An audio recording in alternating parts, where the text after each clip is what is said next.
Here we go.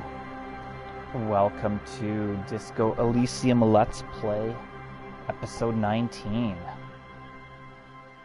We arrived on the island at the end of last episode, and from the sounds of it, we're not going to be able to come back there, so we have to make the most of our time on this island and explore and do what we need, and it should be very, very interesting.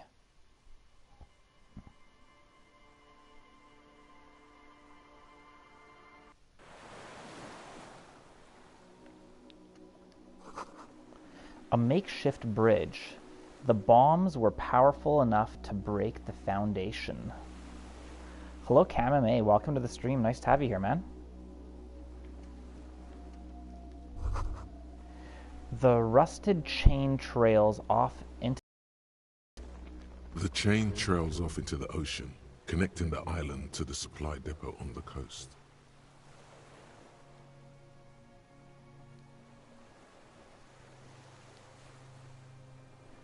This leads to the depot in Land's End.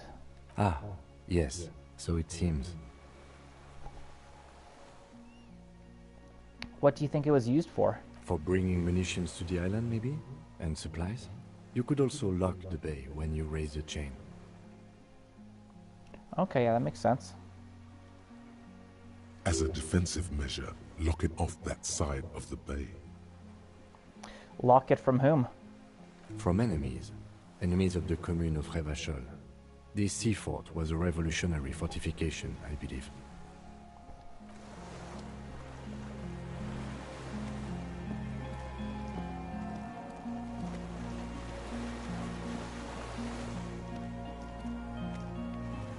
Let's check out down here first. No. Oh, we can. Okay, nice. What do we have here? These tires are falling apart. They're at least 50 years old. Okay, that's it. Let's go up the stairs.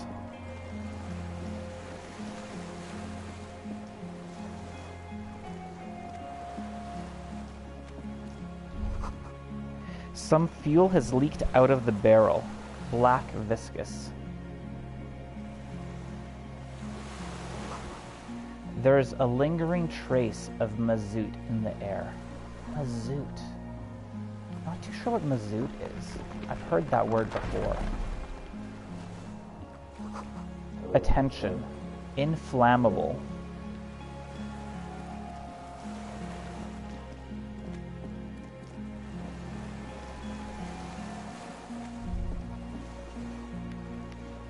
The dry grass crackles under your feet as you stop. Far away, birds' wings touch the still surface of the sea. What is that flutter? The flock of quail departs, now more than 100 meters away, 102, 105. Underneath the flutter? On the islet, there is almost no wind, just the light movement of air through the reeds. Bulrushes swaying on the waterline, long dried leaves chafing against each other, like a silent orchestra tuning at the beginning of some major work. Of great importance to the few who attend.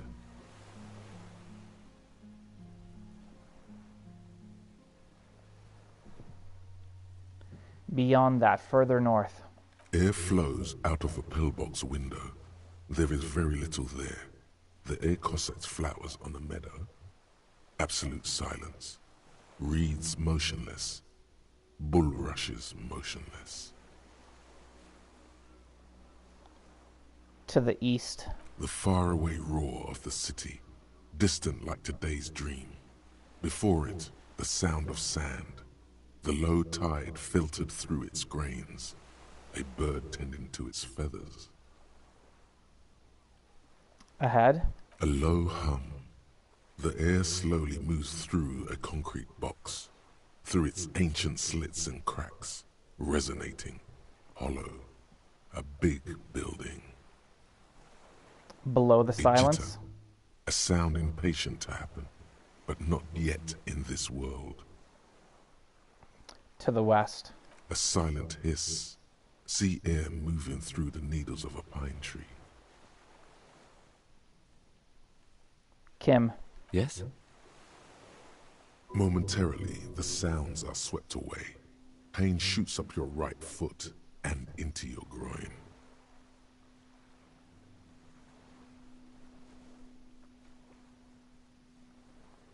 Have you noticed how silent it is? I have. Is that why we're stopping?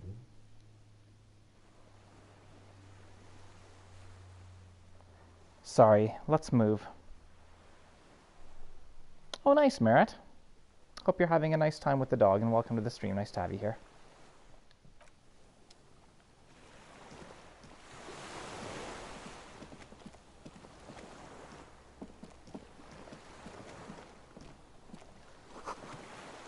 This barrel says ICM. You see a star with little specks in it. Yeah, dogs are nice. I like pretty much most animals. Be careful not to fall. The cliff face looks steep. I don't think you can, but alright. You recognize this little birch from the coin-operated viewer. Really? That's what I recognize? Is this one birch tree? ICM? This feels familiar somehow. Yeah, the snow does look incredible. Welcome to the stream, Dylan. Nice to have you here. Kim, what is the ICM? Insul Indian Citizens Militia. It's the official name of the Communards Army, the black and white army of the revolution. Sounds an awful lot like. RCM. It sounds a lot like Revachol Citizens Militia. It does. Why? The RCM may descend from the ICM. May? It's impossible to say. It was chaos after the war. The name was good for getting people to join us. Revachol West was mostly workers and criminals. Nice political thoughts rush through your neocortex. It's going to be hard to say them. Carrying around all that weight on a busted crutch is making you pant.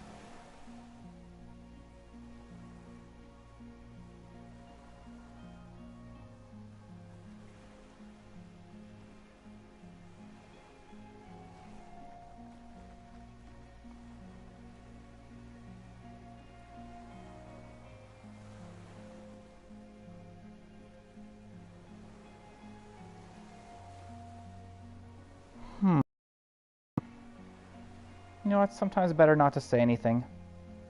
Just catch your breath. This is better preserved than the others. You can still read the sign.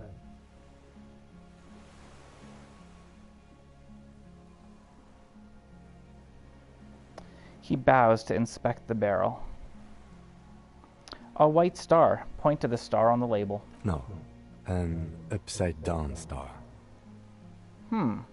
With its horns in the sky, the symbol of the commune. Looks old. What's it still doing here? After 44 years? That's not nearly enough to hide what happened here, Lieutenant Jeffrater. One of these barrels was still leaking fuel, as you saw. The city is full of things like this. Old bullets, guns, fuel. Can you make a stream joke? If you want to make a joke, just try to make it appropriate. Hello, Chantal. Welcome to the stream. Nice to have you here. And hello, Golden Apples. Oh, nice to see all of you folks here. I wasn't too sure how many people would be showing up considering the Super Bowl is happening, but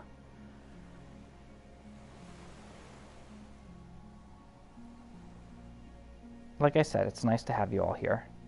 Are those speck stars too? No, that's the uninhabited archipelago. A DeLorean-era symbol of Insulinda, known as the Face in the Sea. Let's finish the thought. No way to get up there. The stairs are gone. Can't reach that green dot over there.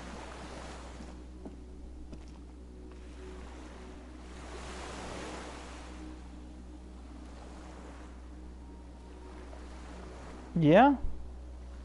Well, I think that's the whole point of hallowed ground. Is that it's holy crap. I got a lot of skill points. I don't know if these skill points are going to be needed for later. I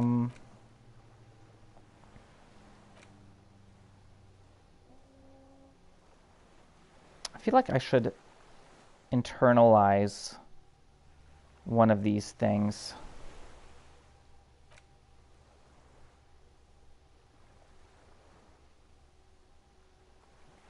Hey Dan, welcome to the stream. Nice to have you here.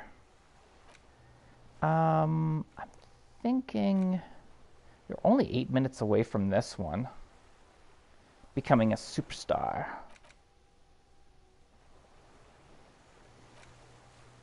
Indirect modes of taxation, actual art degree.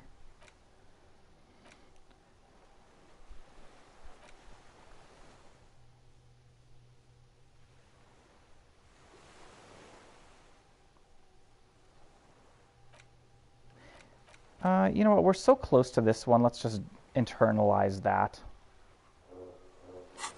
Oops, wrong button. Wrong darn button.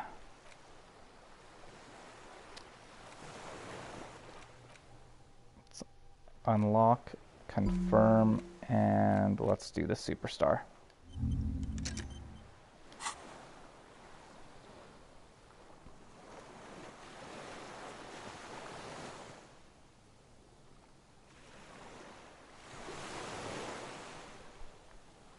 All right, let's go inside.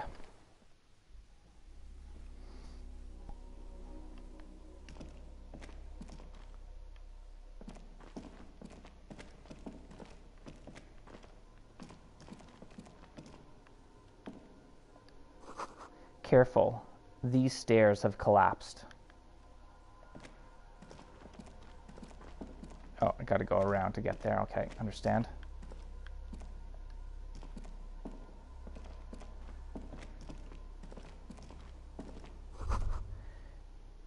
This was once an arrest. Twin cannons were attached here. Medium distance, large caliber. I'm gonna be a super idol? Maybe. We'll see. An old cylindrical generator is nested above the ammo lift, with makeshift electrical wiring running out of its side and across the floor. The cables disappear into the wall to your right. The lieutenant puts his hand on the metal barrel, checking for warmth. It's cold now, but someone has been maintaining it. The wiring has been repaired. Yeah, it looks fairly recent. Let's tap on the side.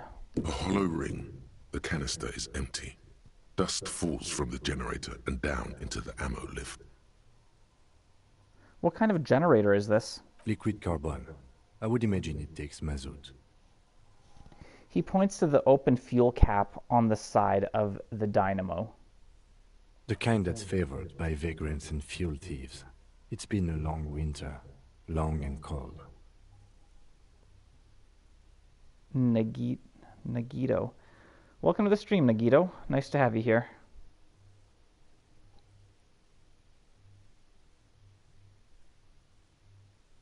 If anyone stayed here, they'd need a generator. What does this mean, a generator here? I don't know. I'm not a philosopher. That's not what I was asking, Kim. That is his idea of a joke.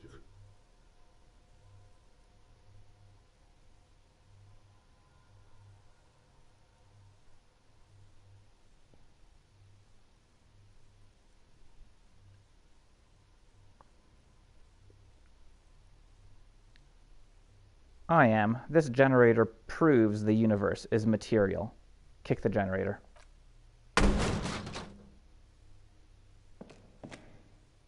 He nods approvingly. He even smiles. I said the name so horribly? Well, I apologize. I meant, why is it here? Someone with basic electrical skills has restored it in order to keep the room warm. Maybe it's the fire guy. Could be the fire guy. It's what the children were telling us, the two twins of the girl or the woman from whom we borrowed the boat. Kim does lack a sense of humor, although not always. He has been funny a couple times, but for the most part, he's a little bit of stick in the mud. The wind outside picks up suddenly with a faint howl. Inside, it's warm. Where do these wires lead? Downstairs, somewhere? All right.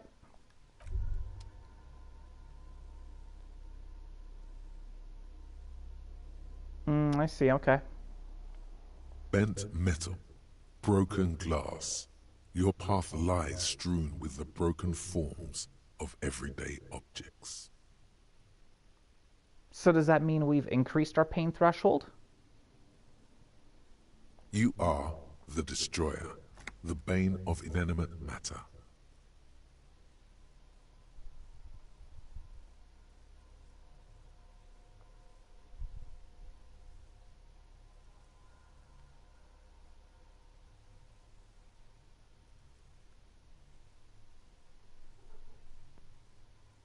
Yeah, I rip shit apart. Kudos. Anti-object task force. Ooh, I like the sound of that. That sounds good. You know what? We've got so many skill points. What are we at? 6?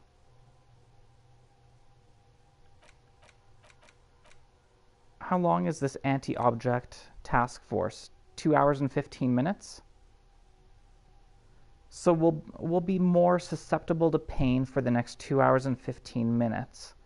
But after that, I have a feeling we'll be able to maybe break stuff easier.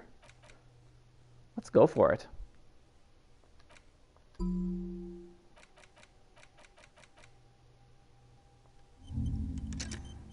I want to get through that door on the roof of the hotel. That's really what my one of my goals is.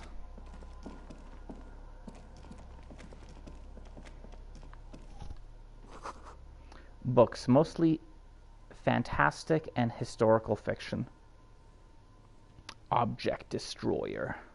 The destroyer of objects. The ultimate destroyer. I like it. I like it all. Dishes stained with sauce and fire. A survivor's kitchen. A bed. There's a greasy old spring mattress in the corner, resting on piles of soft cover books. White linen and a pillow are visible under a worn-out caracal blanket. Someone has been squatting here. The linen is fresh, recently washed.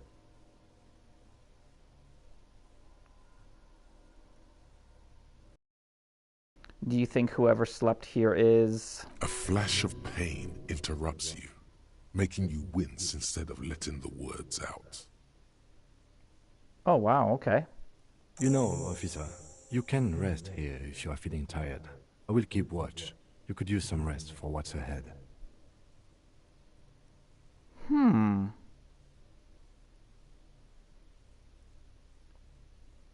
know what? We'll regain all of our health, or hopefully we should. I don't think there's any harm in sleeping for an hour. Let's do it. Maybe a little shut-eye, just an hour. I think it's a good idea. You face the concrete wall. There's less light there, in the dark corner. Like a dog, you lie there. Curl up with your knees close to your chest. The blanket feels cold. The entire room does. Concrete and cold. Minutes pass. Half an hour maybe. The sounds of the sea beyond grow distant. Your eyelids close. Until you feel yourself standing up in the darkness, right next to the mattress. Slowly, the world begins to hatch from the blackness. It's evening. What? No. Sleep. How much time went by? Where's Kim? Oh, mistakes were made.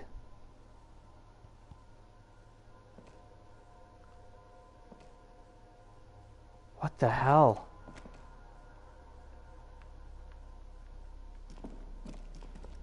Is this a dream? The lieutenant is no longer here. Go outside to the beach.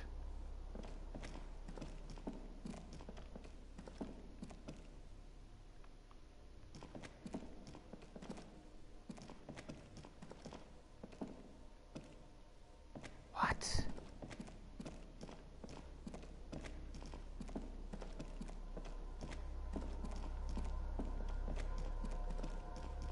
All the things I could interact with are gone. I don't think Kim is dead. A nap has sent me down a rabbit hole, 100%, Dylan.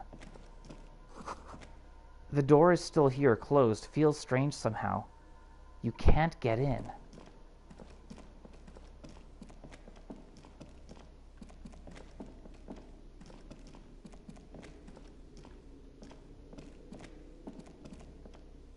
I've got a bad feeling.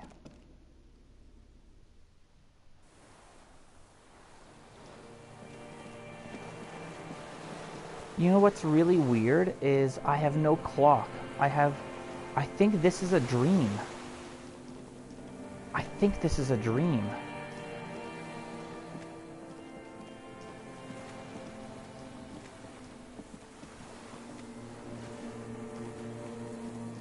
Okay, I can't go that way. Man, this game is a head trip, man. Go down to the chain. There's something there.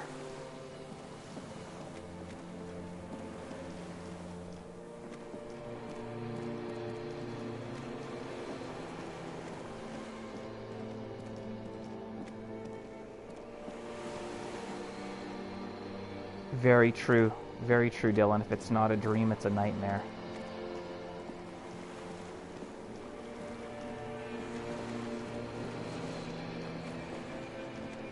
Where's the chain? Okay, I can't go further. Where's this chain I was talking about?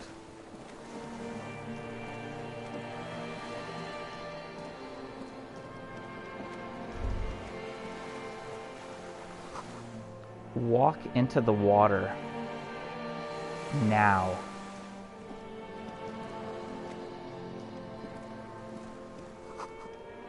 You see her footprints on the water. Is that something written in the water there? What does that say?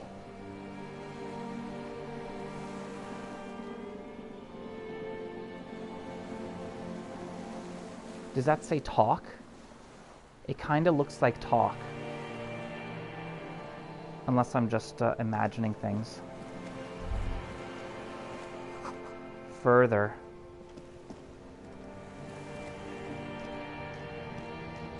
Dolores Day, the innocence of humanism, internationalism, and the welfare state turns around to face you. She has an airship airbag in her hand. She seems to be in a hurry. Off to advise the Queen of Shest, most likely.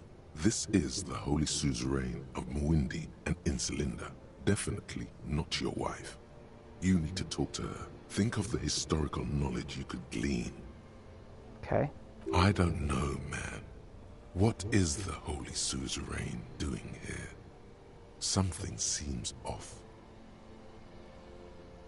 Something is off. I'm sorry. I was heading to the aerodrome. I just don't have time to... She stops mid-sentence, glances to her right.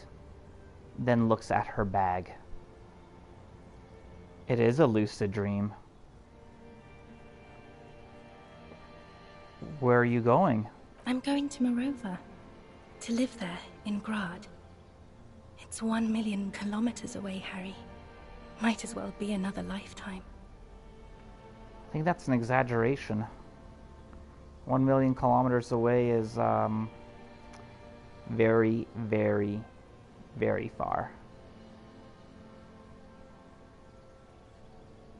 Can you stay for a moment? We need to talk. We need to have one more massive, epic showdown. No, Harry. No. I don't want a massive, epic showdown. I want to go to the aerodrome. I have tickets for the 10:20 flight to Morova. Really. We don't have anything to talk about anymore. Every combination of words has been played out. The atoms don't form us anymore. Us. Our love. Our unborn daughters. It's all gone. I have to go to the aerodrome. I have to leave Revachol and you. And you have to be alone. In hell. Forever. That's just the way it is. Oh God, whatever you do, don't try to kiss her yet. Not after that. You're still reeling. You'll fall over if you try it now.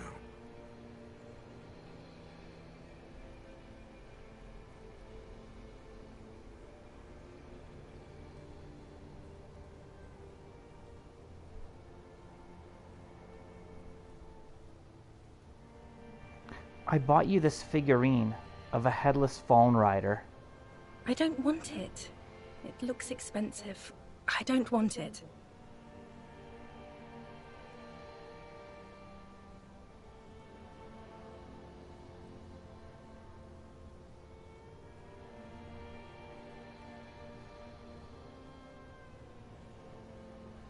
I thought you liked figurines. I thought the figurines were for getting you back. That's not what figurines do, Harry. But then the figurines don't do anything. She looks at the headless Fallen Rider between your fingers and doesn't know what to say.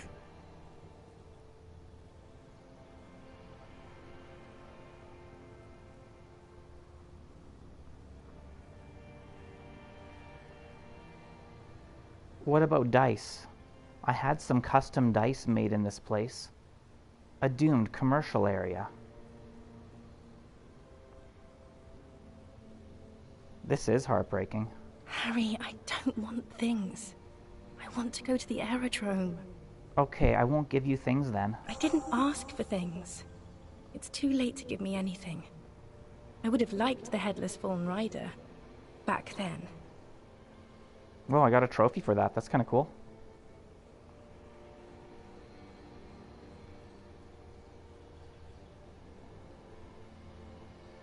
But that's not a very good way for things to be.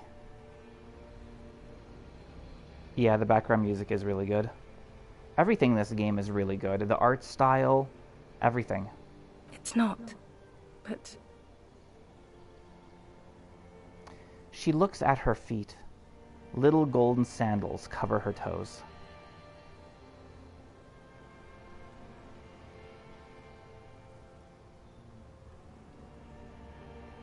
But what? Tell me there's something good. I don't know why I said but. There is no but. That's it? That's it, yes. We're in hell.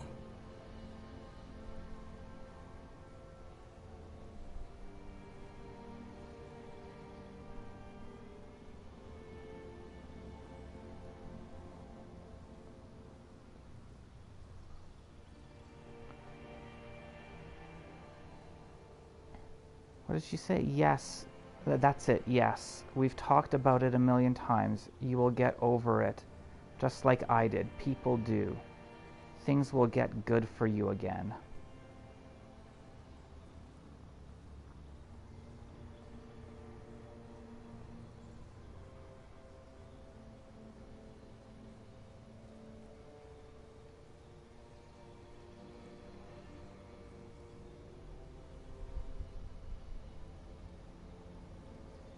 Hmm. I don't want to say 1.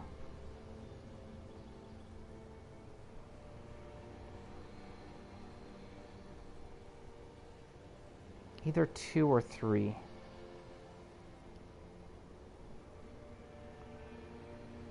I'm not getting over it at all. It just takes some time. For you, I think it will take something like 20 years, maybe? It was hard for me too, you know? I used to think you. She looks you straight in the eye.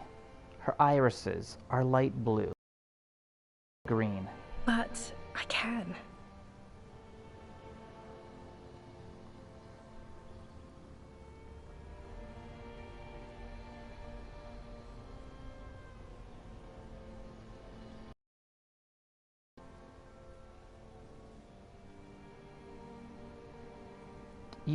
So you felt that way once? That you could not live without me?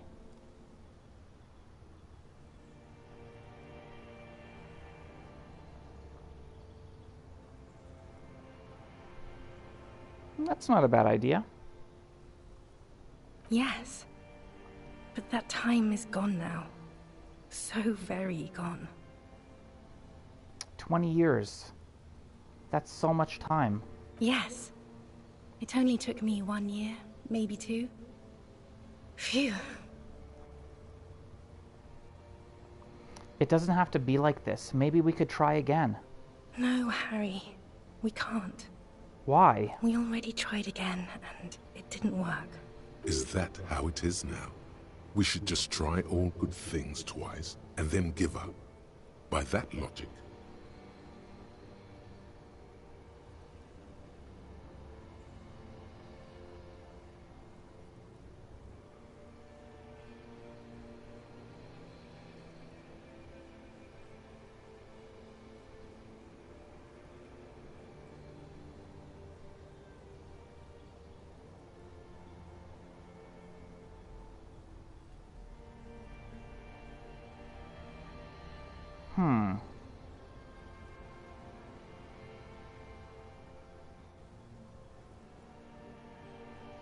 I'm not too sure if I want this one. Let's be the last sane people in the world, but only twice.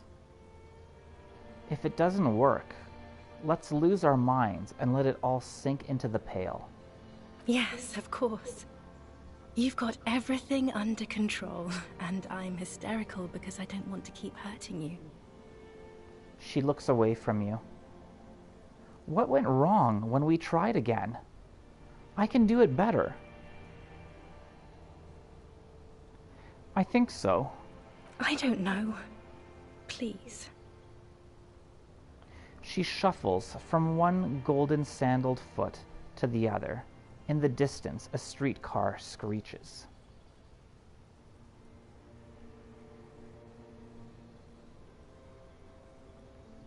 Why? Why can't... No, I don't want to ask her that. Or do I?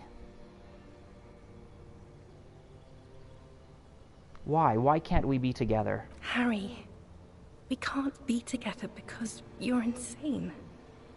Her eyes turn to sorrowful ovals.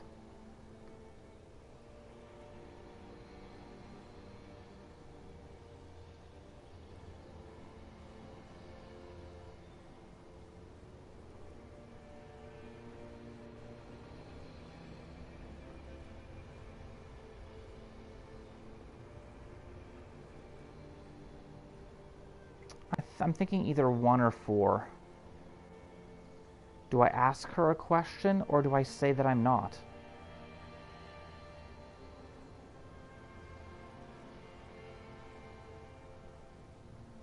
I'm not insane. Don't say that. They're turning moist now. Her eyes. She slowly shakes her head and tries to get hold of herself, brushing her hands in her gown.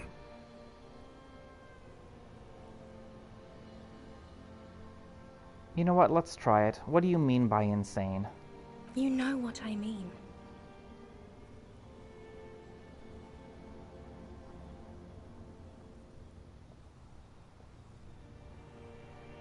In case you haven't noticed, I'm a cop. It's not easy work. A cop? You've worked there for so long you can't even talk like a normal person anymore. It's always lists with you. Questions. They're not lists. They're trees. This is another one, isn't it? We're in a tree right now.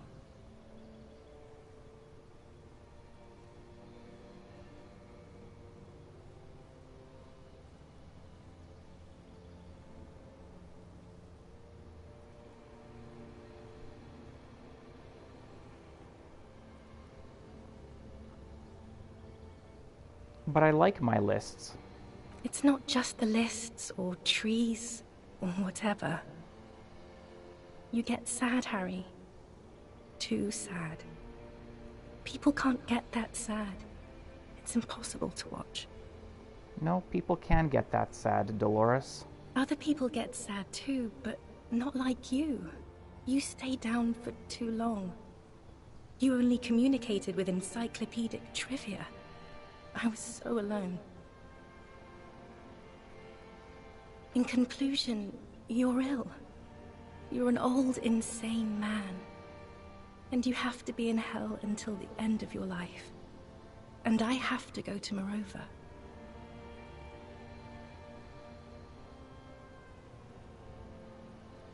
I know you still love me. Let's try it.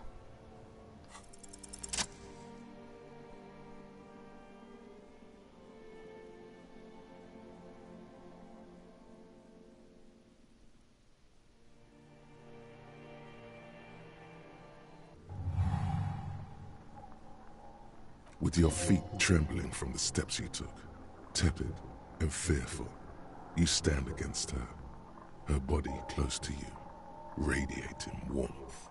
With your eyes closed, you move your lips on her mouth. She is not kissing you back.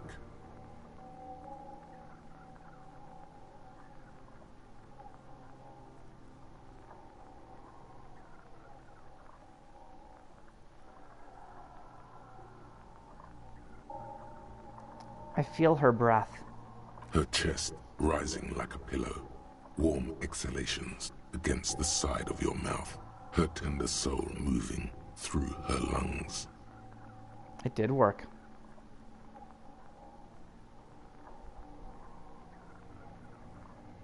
Move your mouth. Nothing, just pillows against you. Unresponsive, but for the taste of apricots. She tastes nice. Squeeze her wrist. Her hand does not return the grip. Her body is rigid. A current of unease courses through it. Distrust. For you. The curve of her spine. Her shoulders hunched. She keeps herself stiff. Her center guarded from your motions. Unresponsive to your guidance.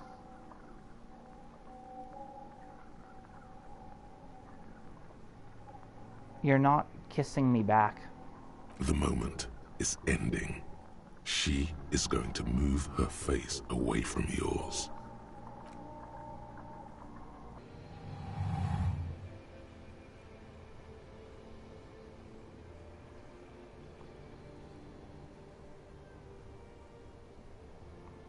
It's like Trying hard not to look at you. When she withdrew and you held on to her hand, she tried not to look at your face and see the expression there. I think you're right, Dylan. It definitely does seem like a bad omen. And it's like, even though I succeeded in kissing her, it's like I still failed. Brother, you should put me in front of a firing squad. I have no words for how I failed you.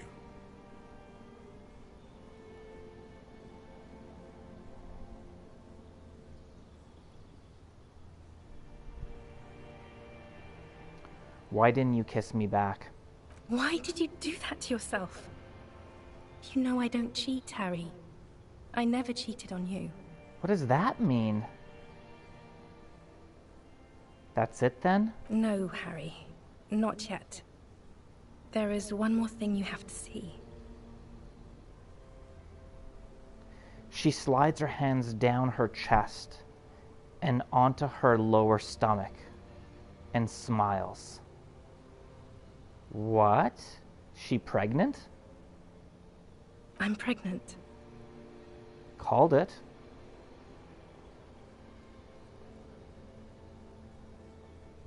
Swallow. You know what this means. It's not mine. Of course not. She looks down at her belly, then up into your old eyes. I terminated yours. Don't you remember? You poor fuck. Poverty-stricken fuck. Wow. She just became really harsh. Hey Sony Punk, welcome to the stream, man. Super Bowl sucks. Sorry to hear that, man. What's the score in the game? I'm guessing it's probably around halftime right now. Now, go ahead. Ask me more questions. Let's talk about something else. You're not even human. I am actually very ordinary, Harry. Below this gown and wreath, I have an ordinary soul and ordinary thoughts. The only thing inhuman about me is this. She looks around. This thing you've made me into. I'm sorry for saying so, but I just hate it. What is this? This is so far gone, Harry. I don't even...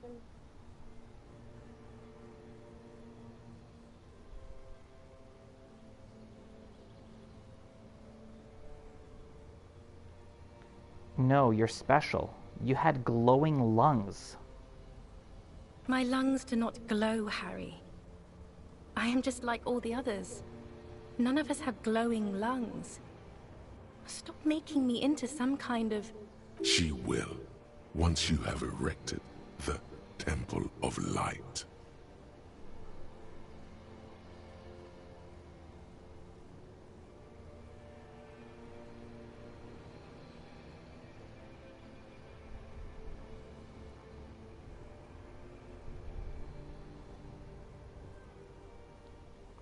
I will build you a temple of light with my mind.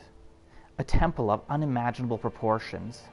It will be something no one has ever done before.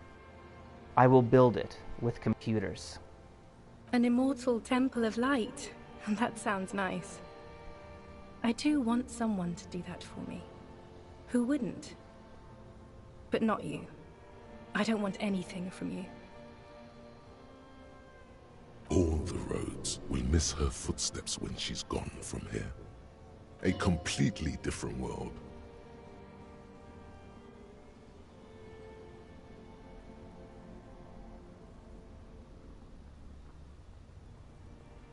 Don't go. I have to, Harry. Really, I've already missed the 8:30. I'm gonna go now. Her fingers wrap around the bag hand. Lies, sire. She cannot but love you. She has said so 100 times.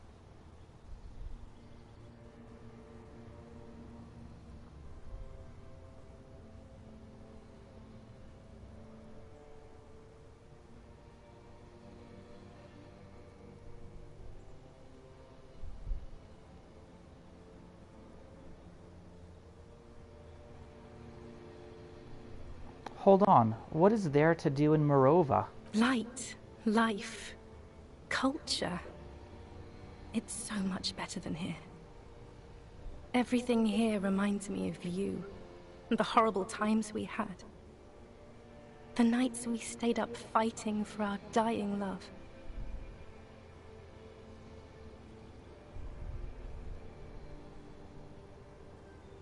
Were the times really that horrible?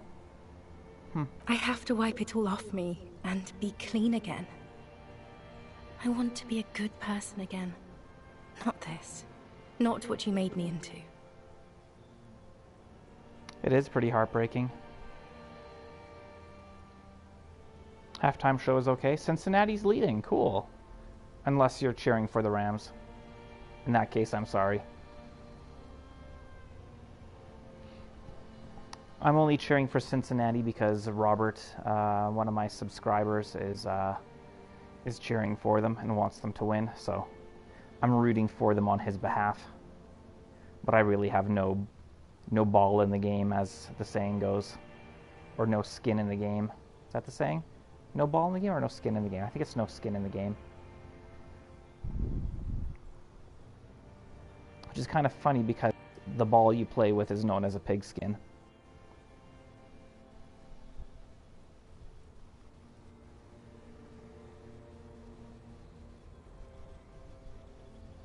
You don't like, oh, not, you asked me not to. Women want to be pursued.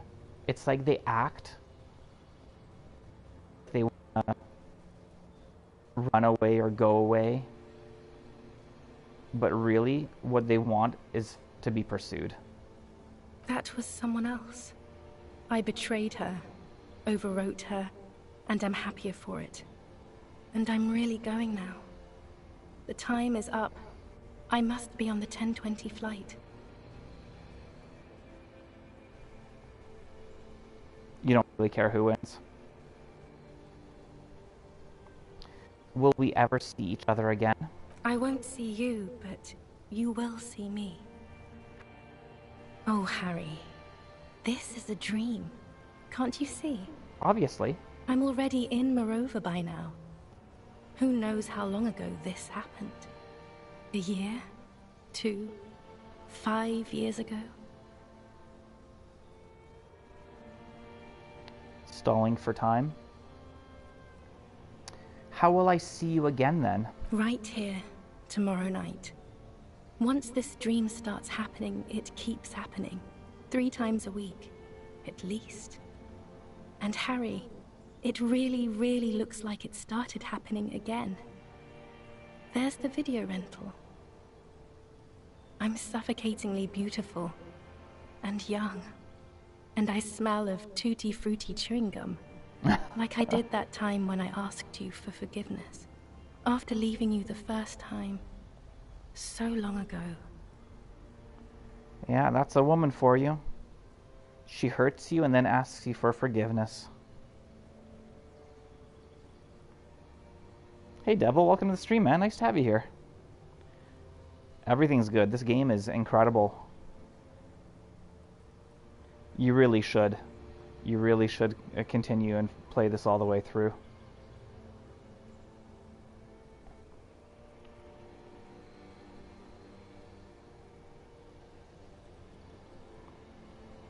I like this. Oh yes, this is real darkness. It's not death or war or child molestation. Real darkness has love for a face. The first death is in the heart, Harry. Sorry, I've got a cat sitting directly on my chest and I can't see a centimeter of the TV. Can you... Can you go somewhere or lay down? What are you doing, cat? Thank you.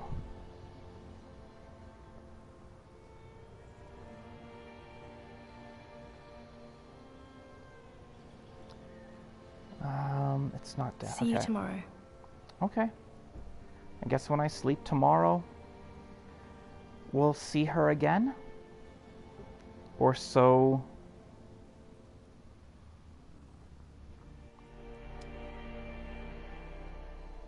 Okay, cool. So it was only an hour. That's just a dream that I had. Man, that was a crazy dream.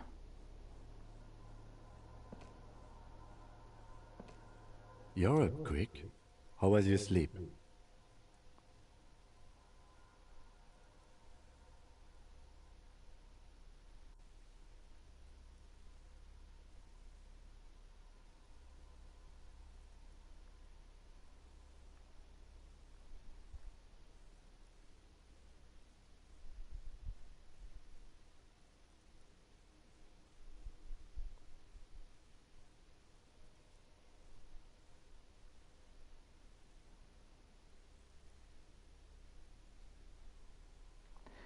Actually, it was total annihilation, Kim. I did not want to wake you. Perhaps I should have? Was it a job dream?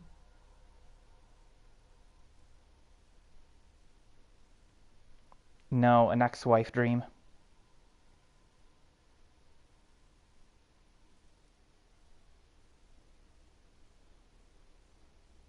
Hey, A.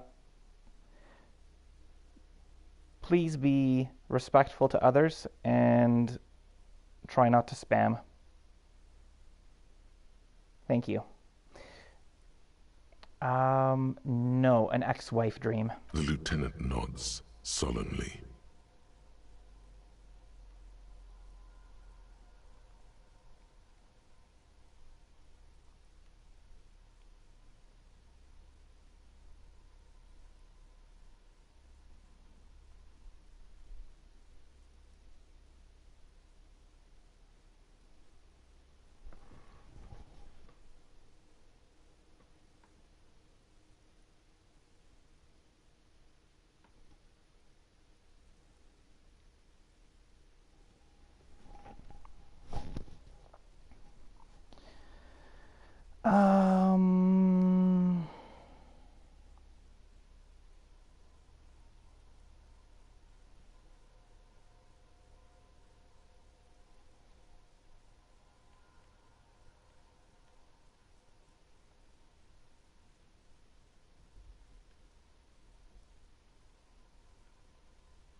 Let's solve the effing case.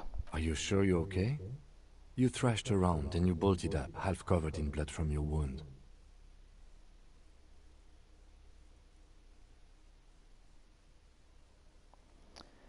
Let's comb the entire island, centimeter by centimeter. That's the next step in the task chain. Okay.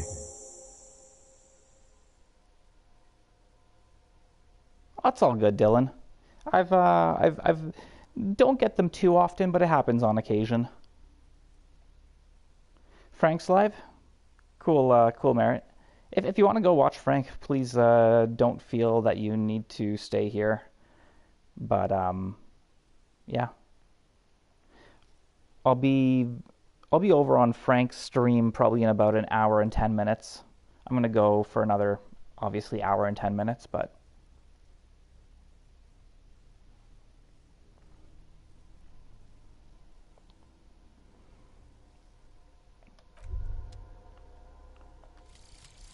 Some kind of superstar. We're some kind of superstar. They say the world isn't ready for a rock and roll cop. No one wants their state monopoly on violence to be mixed with celebrity worship. They claim to know it would be dangerous for detectives to rise to the ranks of demigods and have sexual encounters with barely legal cover girls. Whoa. It would be insane, they say. To all this, you say, fuck off and die. Yes. In a cool voice. You people have no idea how good these cops are gonna get. They're gonna crack 20 cases a day. In the future, cops will be like astrophysicists, or prime ministers, or prophets. And you're the first one. Thanks, Dylan. Cool. I'm glad you're invested.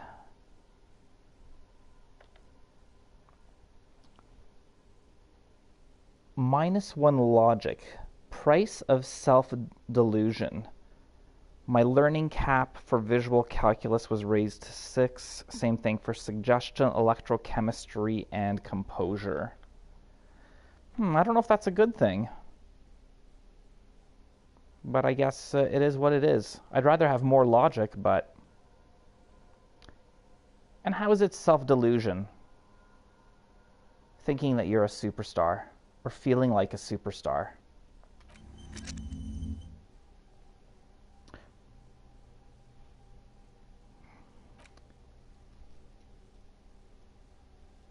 Got an hour and 55 minutes still to go. I feel like not enough time has passed, but oh well. That's fine. You see candles planted on a broken rangefinder. Books and magazines lie scattered on the floor and on a makeshift cupboard. They are not particularly well organized. Let's sift through them. Most are soft covers, serialized fantastique and detective stories from the 20s and 30s. This disparate digest includes the classic Animal Adventures.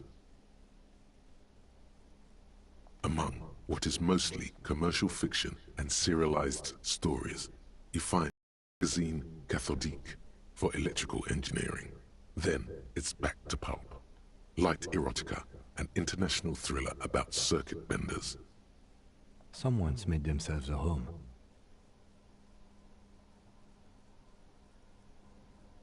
Does anything stand out as unusual?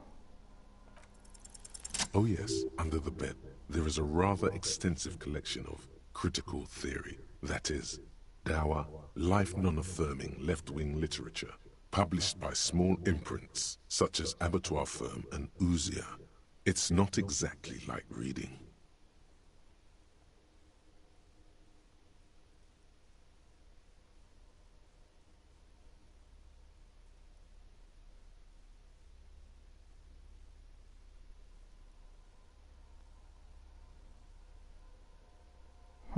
I like 2 or 3.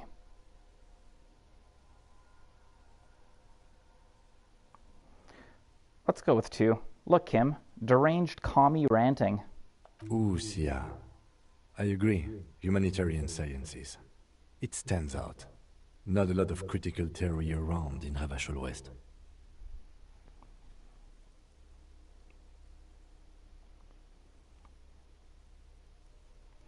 So I'm not sure, Devil, in terms of what extra content. I know that they added some maybe additional stories. I don't know how deep or how much of an impact they play on the story. I think the main thing that was added or done was all the voice acting, and I think that's pretty much it. I think it's like the main thing of this was the voice acting. Your incendiary remark has failed to provoke him. I don't think I was trying to provoke him.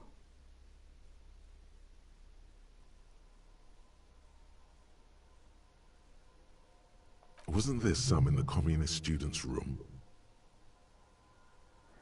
A student in the apartment building seemed to have some as well. Well, yes. That one student did. Yeah, of course, because if you go to school, you get indoctrinated with socialist propaganda. That's what schools are now. The little books seem inconsequential next to the big pile of frivolous entertainment covering them.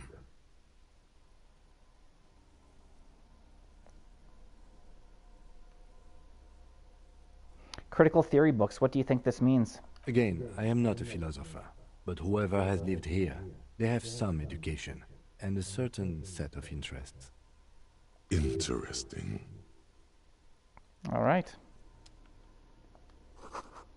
A moth-bitten bedsheet keeps the wind out.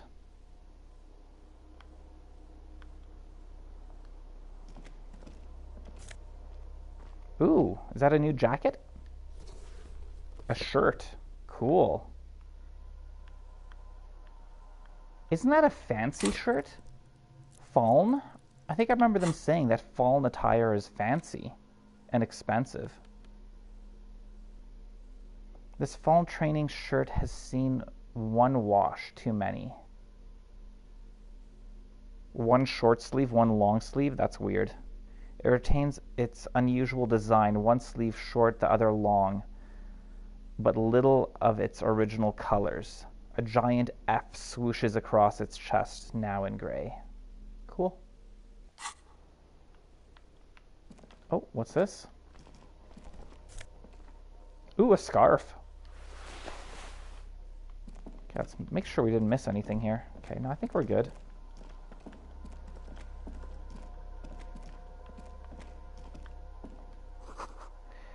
This great blast door must weigh over 10 tons.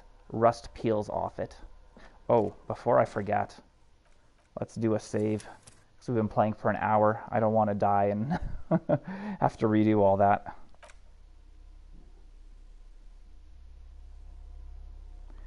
It happened to me once, and I don't want it to happen again.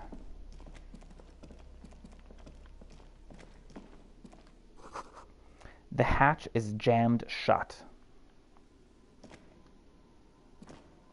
Green paint flicks off the monoblock aluminium cabinet. There are rows of switches on the front panel, a frequency band, and even a keyboard.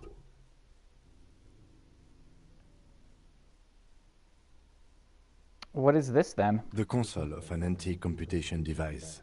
The generator upstairs, with wires coming out. They terminate here.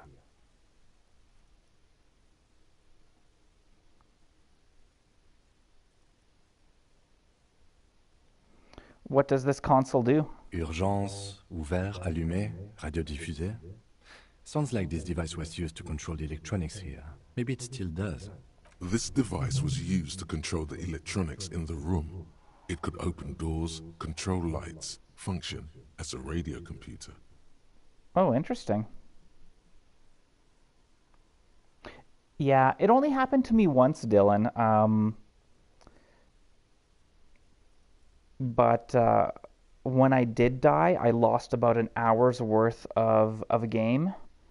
So then I had to rush through it, and I did it on stream too.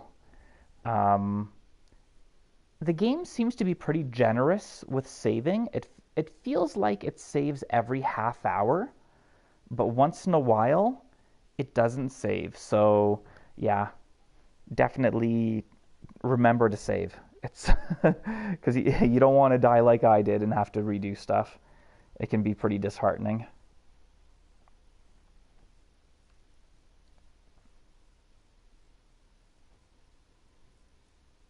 Let's slide the radio dial. The dial slides under the glass. Silently, you make out defunct stations on the UKV frequency. The words, Feld Insula, are written on the band. Insular. This is an off-air radio computer, I believe, used for military communications.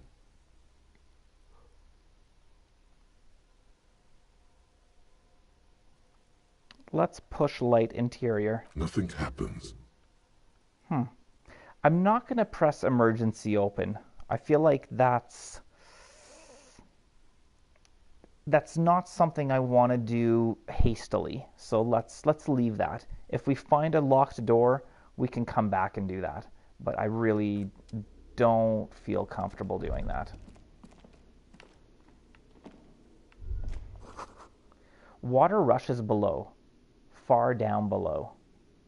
What's up with this? Oh, cool. Got 20 cents and some drugs.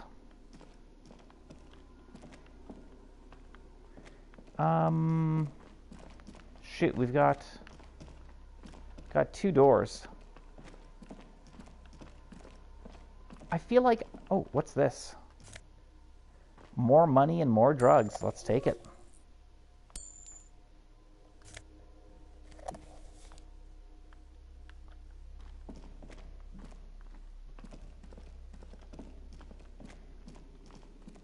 Okay, you know what? We've been out this side, so let's do this again.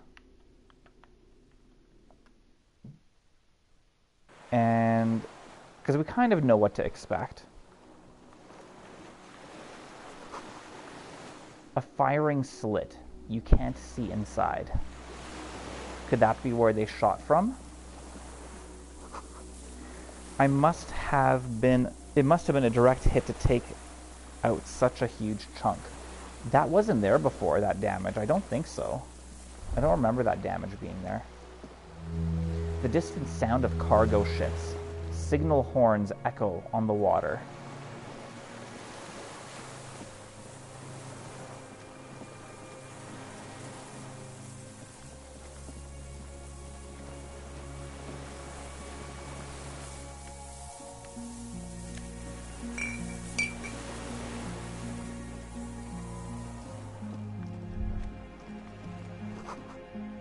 The ice cracks under your feet.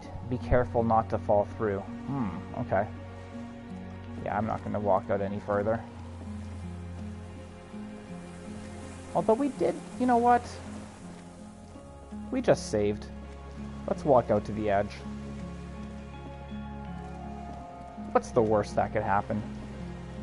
Death and restarting? Reloading a save point? This is where she was. Out in this direction. Oh, what's this?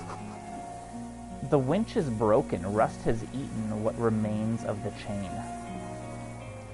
Yeah, that's where we went. We walked off into the water. A strange feeling looking at the water.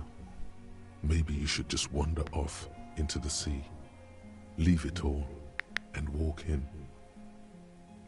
Raise our sight. In the still mirror of the bay, you see Martinez reflected. Tall edifices of ruins reach into the water, like shimmering towers. And the shacks too. Pine trees and motor lorries, upside down. Islets and posts, like stepping stones, lead into the water in front of you. Go, step in. It's been too long. But it's cold. Yes, cold and still. But love is warm, like the inside of her mouth.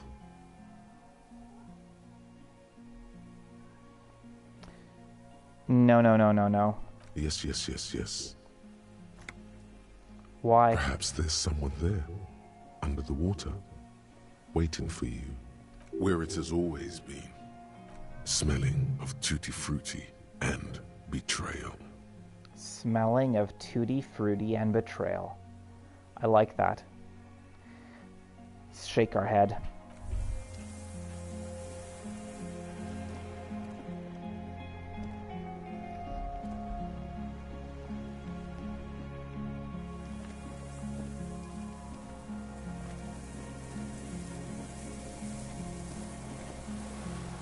Smelling of tutti frutti and betrayal.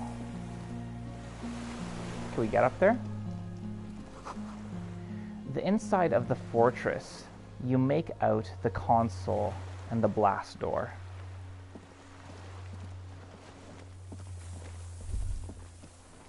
What do we have here?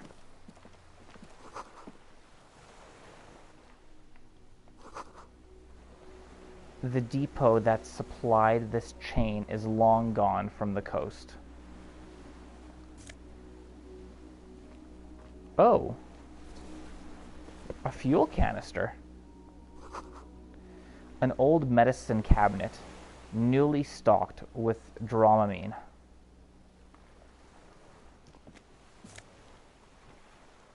Let's take it all. You know what? We've got 9+. So let's heal one. Wow. We got lots. Okay. What's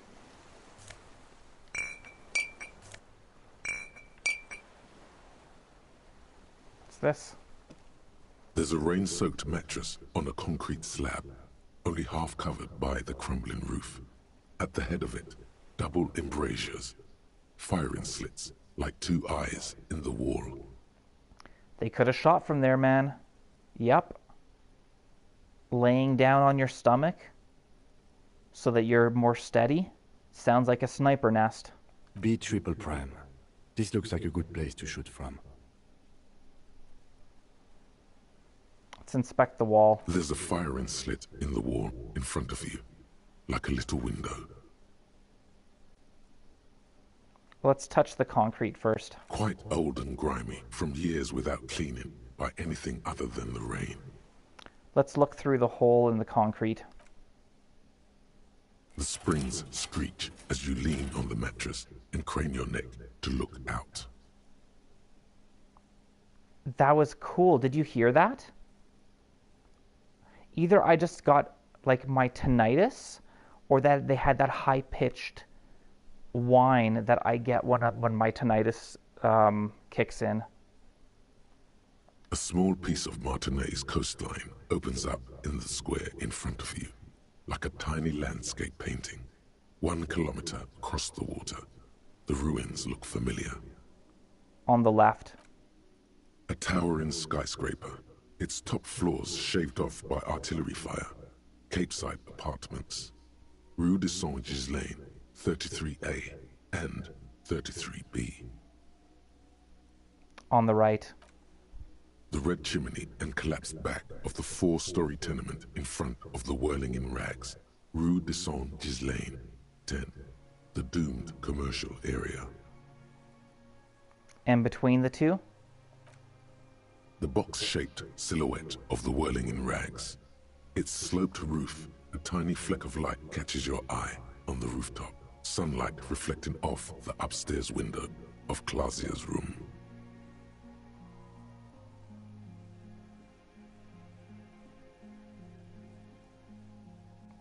There it is. Do you have a line of sight to the window? More than that.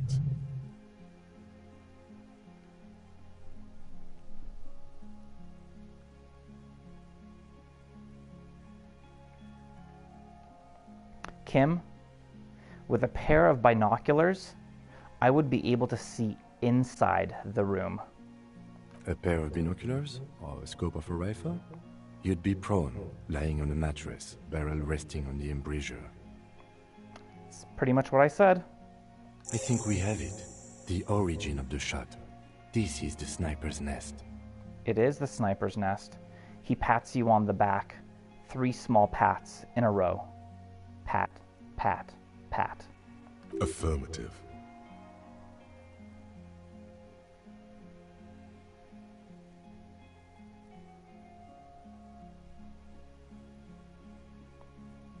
Booyah! Master cop work. It's only moderately effective cop work until we have the weapon. It will not be, how do you say it, booyah, until we have that. Could the shooter still be here? Where? He looks behind his back.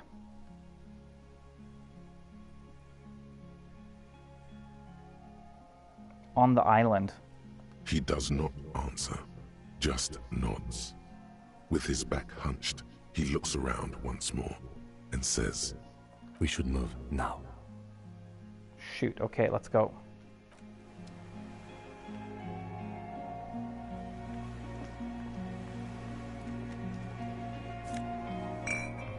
Hold on, I gotta pick up some empty bottles.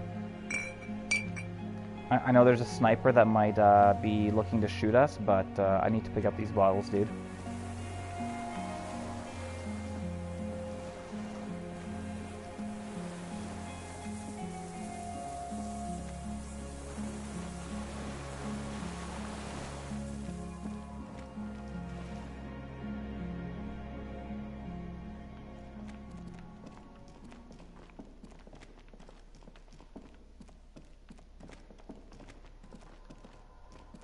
You see a small metal door nested inside a larger one, a heavy steel blast door. There is a conventional keyhole above the handle. It's very small.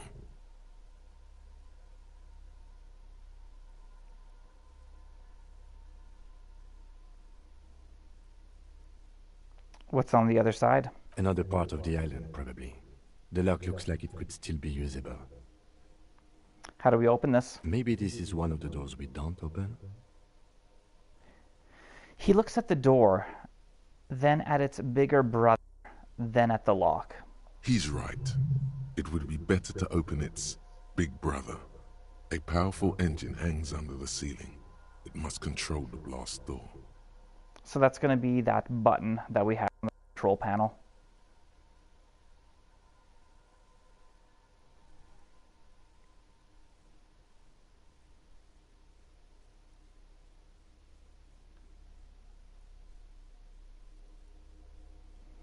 I find us not opening it highly unlikely.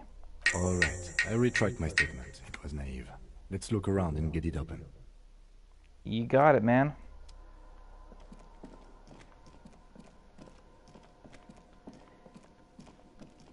The console is powered off and covered in Emergency dust. open. We need to restore power before using this, officer.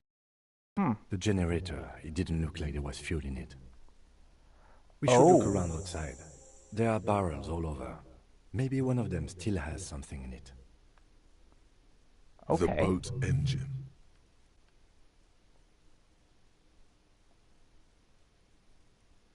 Or we could get some from the boat engine. But officer, then we would have to swim back to the mainland. Let's just look around, okay? Okay. The consul stands by, mutely. Urgence ouvert reads a dial key. All right. Let's go outside.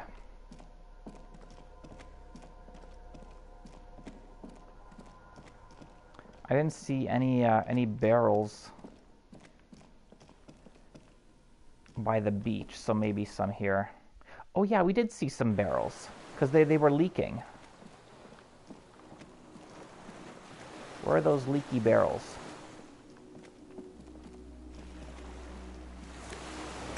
I didn't see these bottles here. Somebody just drinking while we were in there? This barrel has run empty. There's almost nothing inside.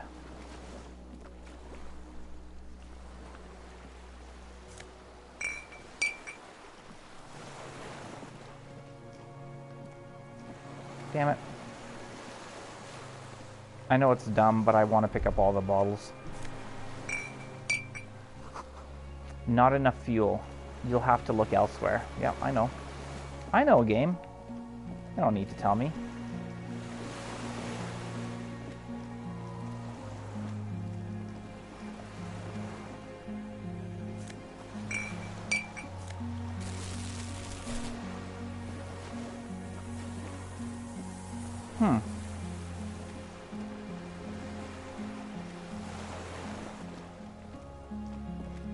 Maybe there were barrels on the other side. It just didn't let me interact with them until I got that mission.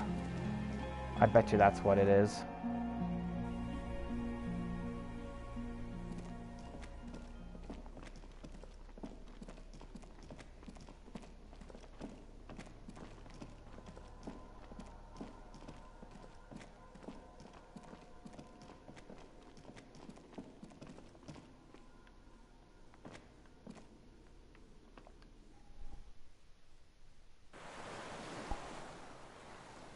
All right.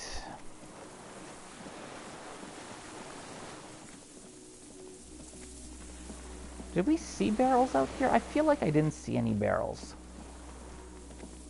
Maybe where that chain is? No. Out further this way? I can't go that way.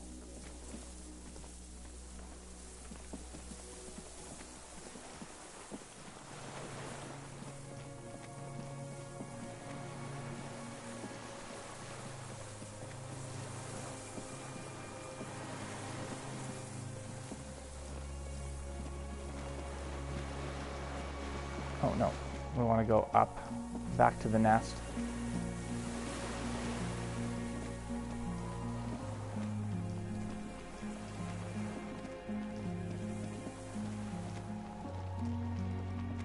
Yeah, there's no barrels here, dude. What is going on? Do we just have that canister? You know what? I bet you that canister that we picked up. Let me have a look. Items. Is it empty? There is still some fuel. Okay. So we already had it. Damn it. I wish I would have just said, you know, like, oh, you've got the task. Oh, task completed. You already have this item. Instead of me wandering around like a dope.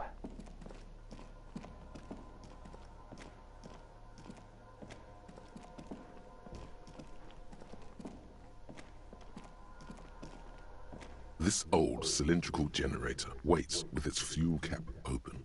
Makeshift electrical wiring runs out of its side and across the floor. Let's pour fuel into the tank. The lieutenant assists you, holding the canister up to the fuel tank as you tilt. Dark brown, viscous fluid pours out, and the room fills with a chemical smell. Right, gasoline. There's a red starter switch on the side of the cylinder and a start rope on the other side. The lieutenant flicks the switch. Let's pull the rope. The recoil start wakes the old generator up. The machine sputters like an old warhorse before settling down to a rattle. That should do it. Alright, let's go hit the button. Hey, there's that autosave. Thank you very much, game. Obviously, that was a major point in the game. A dim golden glow animates the console. Faint, like a ghost light. Urgence ouvert reads one dial key. Allumer reads another. It's on. Turn emergency open. Automatic boot.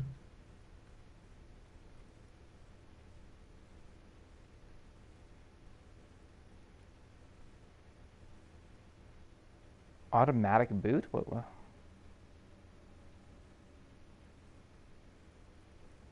Alright, let's turn emergency open. The blast door opens with a series of clicks. A shaft of light appears, Sweet. then widens as the light shines in.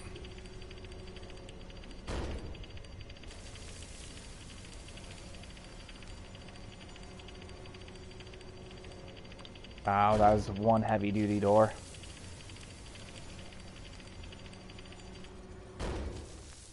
After you.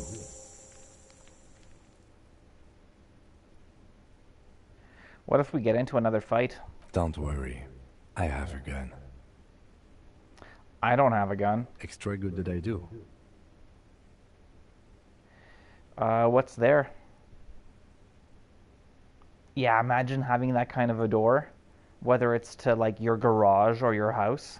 Just, like, massive 2-foot thick door.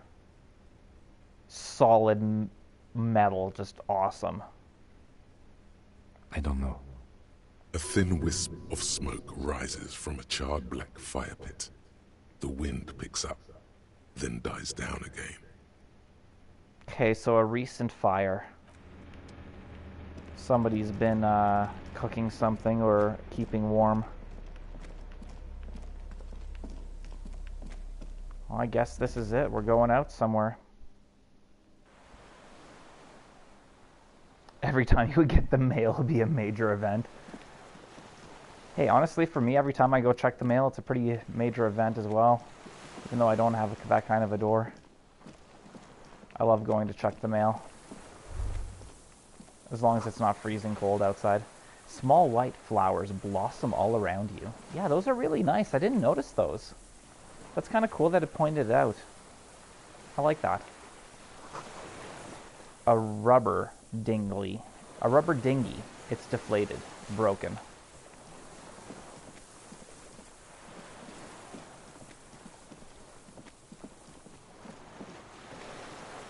Oh, dude, he's got a gun.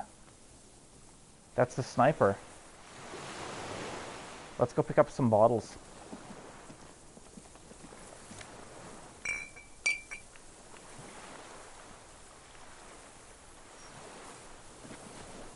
An old man wearing tracksuit trousers leans on the frame stock of his rifle.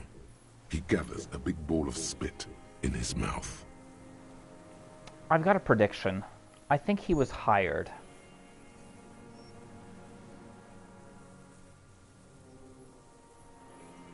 I don't think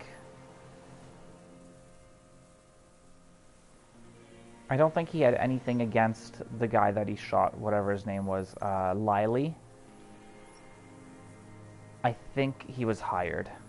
Then spits it out into the extinguished fire before him.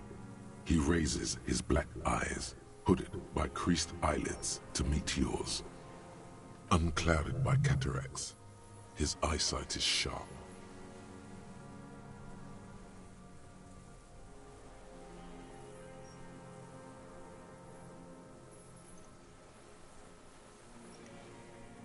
Nice gun you got there. It's not nice. It's a piece of shit. But it gets the job done.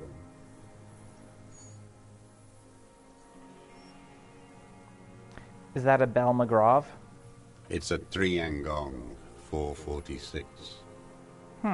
A Samaran rifle. How did you get hold of one? It was sent to us by our brothers in the Sinyao commune. Military aid. The Sinyao commune? You heard me. It's good now. Like chalk wiped from the board. I don't understand that statement.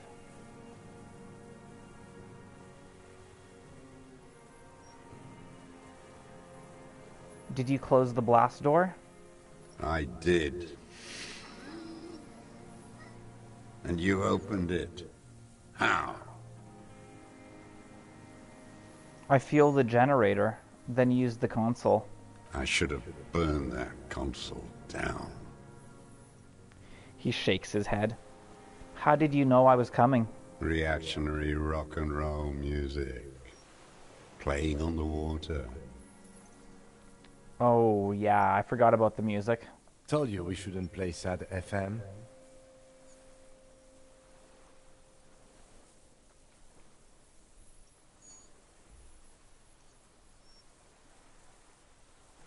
It was not reactionary. You know what? Sometimes it's better to say nothing. The fascists were right about rock and roll. It is degenerate. Hip gyrating mental illness music. Dude.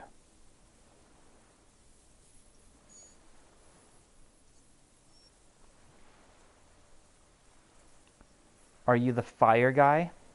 The what now? I can't hear you. Did you recently tell 2 kids to put out their fire? 2 twins?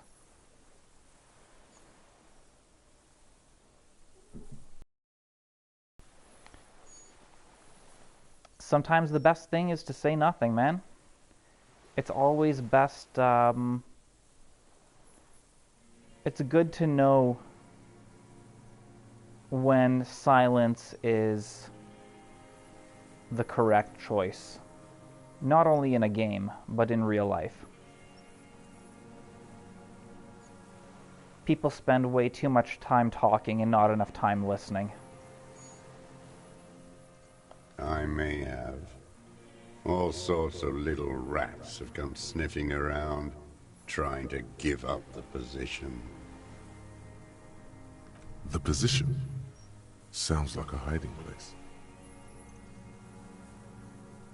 Fire guy. Regressive bourgeoisie henchman. Can't even talk like a grown-up. You've retained your eyesight. My eyesight?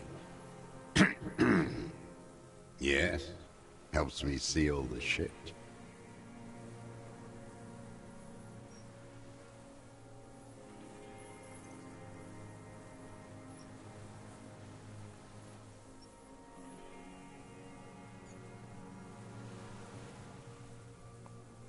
Sir, I need you to put down that gun so we can talk further. We're with the police. The lieutenant pulls his pistol from the holster. You are a glorified night watchman. This is a service rifle. I can only lay it down before an enemy commander of corresponding rank.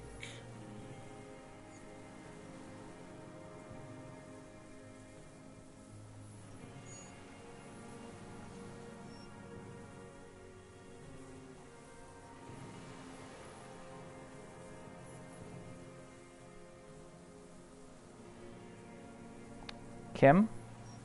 The lieutenant aims his pistol square at the man's forehead. Put it down now, sir. Or you're gonna blow my brains out before you question me. To hell with it. It's a walking stick anyway. It's out of bullets. The old man lays the rifle down, carelessly, then looks at it, lying there. He stares on, his wrinkled mouth moving without a sound. a strange sadness, like a song.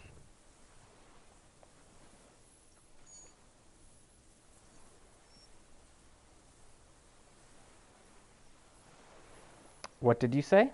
The future teaches you to be alone. The present.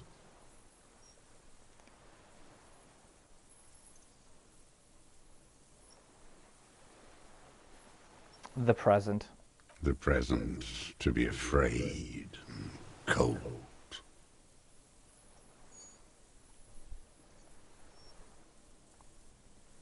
The old man pulls back the hood on his plastic cape and looks up into the sky. It's blue-gray, the same color as the sea.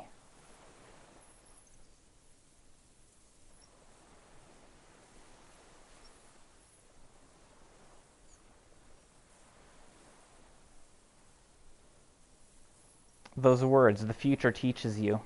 Real music. Real Proletkult. That's La Revacholière, not your rock and roll misanthropy.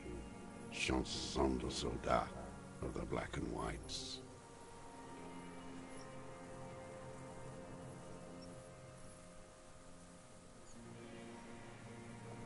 What is La Revacholière?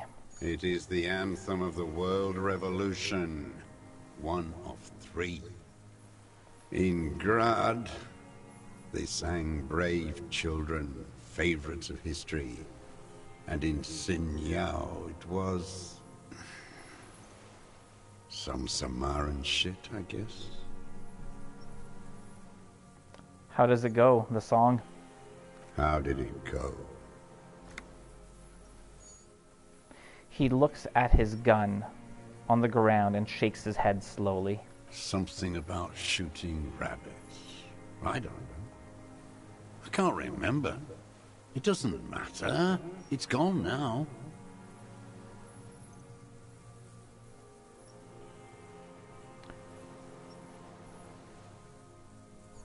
Let's pick up the gun lying in the sand. His gaze follows your motions. The rifle feels surprisingly light in your hand. Frame stopped and patched in places with tape and wire. Let's inspect it closer. The rifle's in a shabby state, like a crutch that's seen too much travel.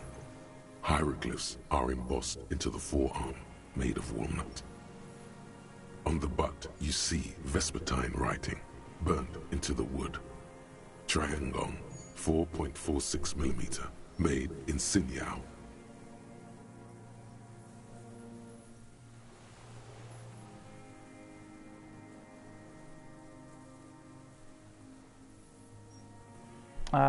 It's as he said. It's a Triangong made in Sinyao. Worn. Personalized even. Looks like this weapon has seen a lot of use, hasn't it, sir? No response from the old man. The plastic cape around his shoulders rustles in a small bout of wind. This used jacketed ammunition, 4.46. Jacketed. Military-grade ammunition. Stable in flight. Good for hitting something that's very, very far away. He says, mostly to the old man. Let's stow the gun. The old man keeps following your motion with his gaze. His right arm twitches suddenly. This looked very much like the murder weapon. It could be used against him to get a confession. In time. What have you been using this gun for? No reply. His leg twitches. Who are you? My name is Josef Lilianovich Dross, Political Commissar of the 114th Anti-Aircraft Division of the 4th Army of the Commune of Revachol. I am a deserter, a partisan, and a prisoner of war. This is my termless surrender. His eyes turn to the reeds again, dead and dull. That name, Josef Lilianovich Dross. That's the name that, what's her name? I think he was actually trying to shoot the chick and not Lily. What was her name? The commune of Revachol? Do you mean the ICM? Your holdover from the... From the Insular Indian Citizens Militia, the army of the revolution. I was recruited in Jamrock in '07, trained in the École de Contrôle Orient, and consigned to emergency defense duties in '08. I left my unit on the eve of the landing. When I returned here on May 14th, the commune had fallen.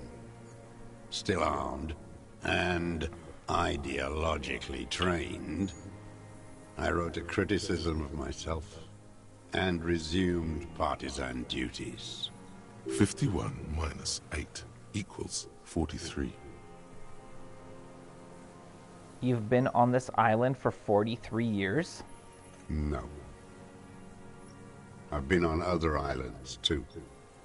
I was an Resurrection until they turned it into a spa in 18.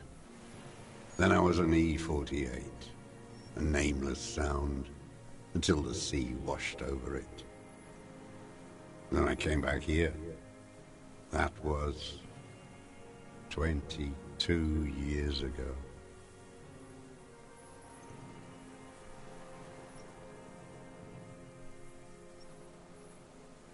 How have you survived all this time? How does anyone survive? I steal. Now hold on there.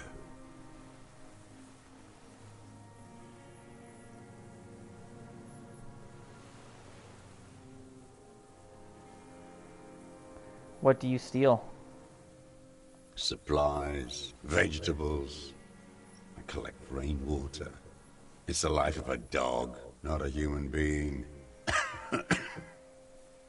He coughs once more, then puts his hand on his belly. How is your health, Mr. Dross? I've been throwing up blood since winter. Red, like beetroot. Been passing it in stool, too. Damn. He does seem frail. Gaunt for his age. More like 75 than 65. Trouble putting on weight could mean cancer. The RCM can provide medical services. You need to be looked over. I need to die. You don't have medical facilities. You have guns. That's all they give you. Toy guns.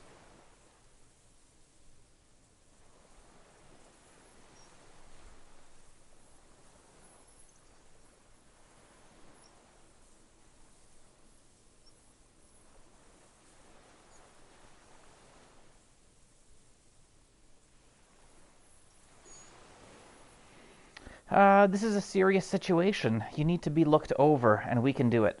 There's nothing to look over. The triage is in, and it's black. Administer morphine. Moribund. We have Dramamine and other opioid-based painkillers. You must be in pain. I have been running out of that stuff. A light goes on in his eyes. He smacks his dry lips. How have you coped mentally? I haven't. I have holes in my brain. Years missing. Others filled with pain only. A decade of... His eyes roll into the back of...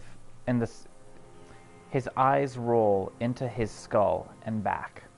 I don't even know what. Inferno?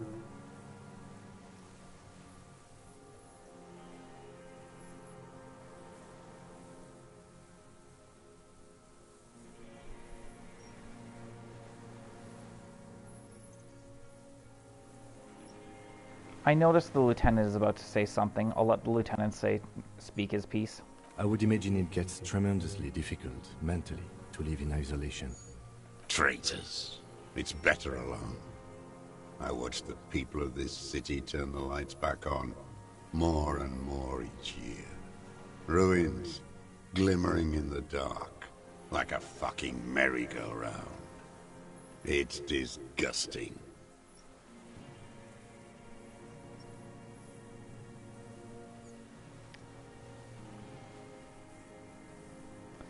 You said this is your termless surrender. You're with the RCM, the coalition-appointed mob that enforces bourgeois morals in Revachol.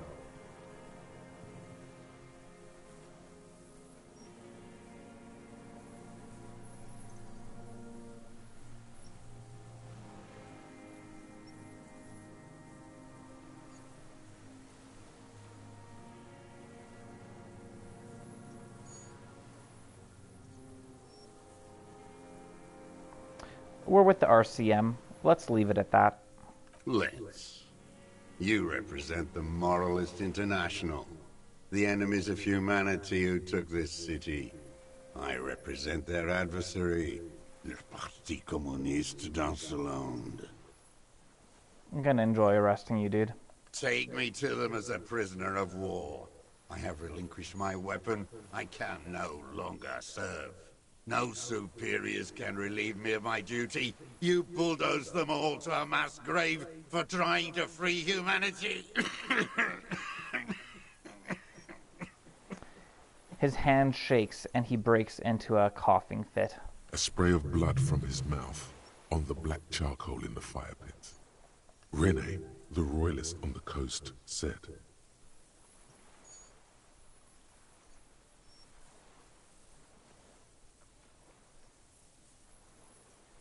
The communards signed the Revacholian instrument of surrender. Arrest him twice with 2 cuffs. Can never be too careful, man. The communards signed the Revacholian instrument of surrender. Liberal reactionaries signed that instrument.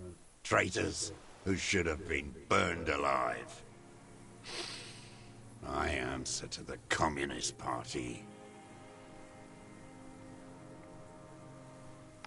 I got no words. Is that part of why you've been here all this time? Because the party didn't surrender?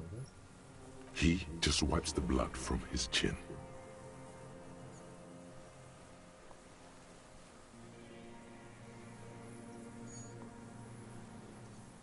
That's insane. You're insane. Radio shows, speed racing, sporting goods. None of it is real.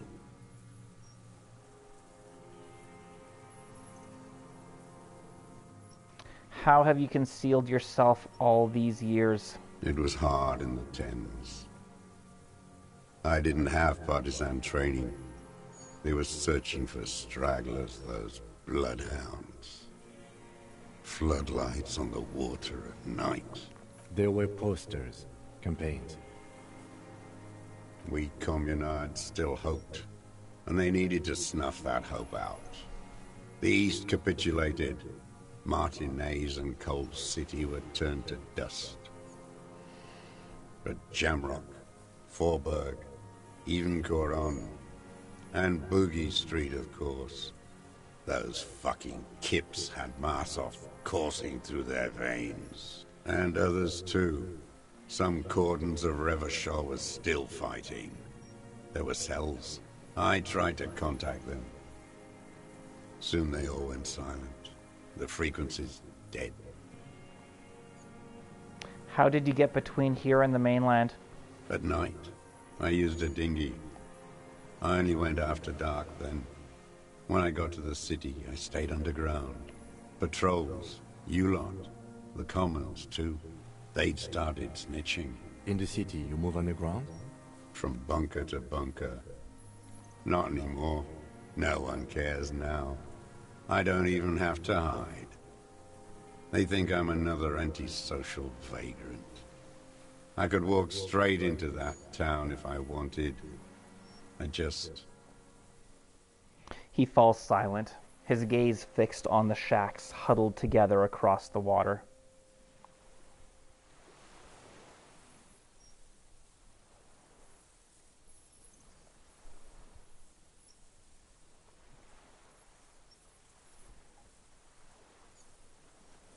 The weapons cache under Saint-Ghislain 22B.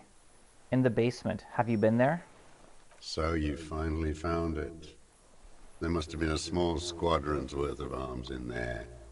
Belmer Graves, right?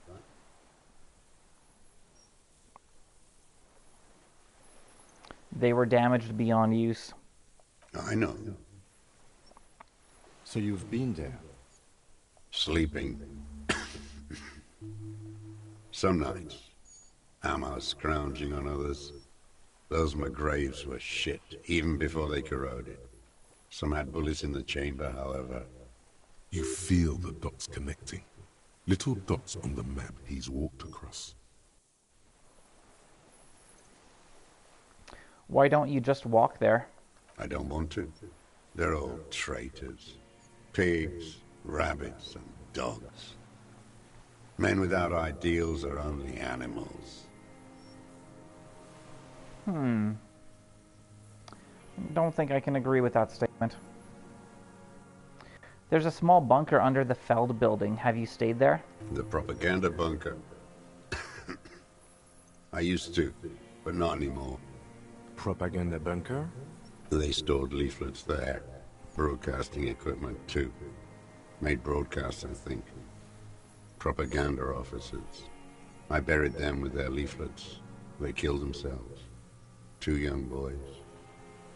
Killed themselves? A lot of our boys did. I spent some winters there. Never liked it.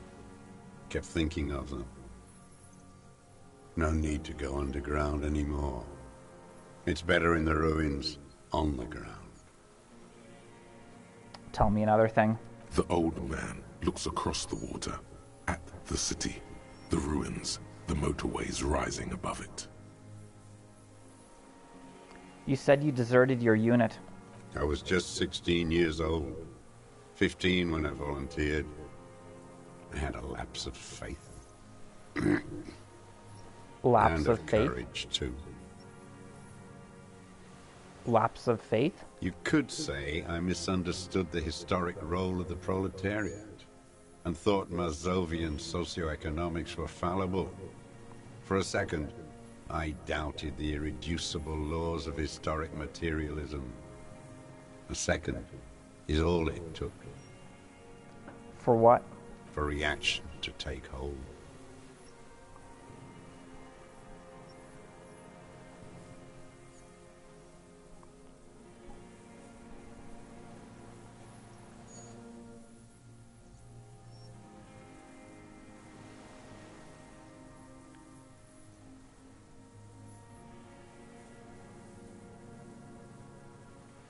And when was this exactly? May the 13th, '08, 44 years ago. The horizon was black with coalition airships. Their petroleum rose to the sky, and it looked like it formed the clouds. Storm clouds. When they started shelling, it was dark magic. Dark magic? The combined might of international capital. All at once, all the greed and terror in the world tore into Revachol. It lifted streets from the ground and turned houses into ghosts. We were in the Flak Tower. He gestures toward it. Huddled on the floor. The artillery was 80 kilometers away in Ozon. But I knew the commune would fall. We would all be turned into ash. So I said I was going to the map room. He looks east. What then? I ran. I climbed the chain link across the water and hid inland. In the bunkers underground. Like the weakest of the weak. A mouse. Frightened of the ordnance all night, and the sound of the rotors in the morning, whirring. He looks at the sky. Airships, multi-rotored airships used in the landing. Airships? Aerostatics. The landing had started. I climbed out. Into hell. There were ships all above, hissing, whirling, and men pouring out. The chain was submerged, so I had to swim back. The fortress was half submerged too, shattered. They'd all drowned in the lower levels, or got torn to shreds above. The anti-aircraft gun had malfunctioned. So had I. I left them without ideological direction. It was real. I'd seen it. I'd seen it in reality. Seen what?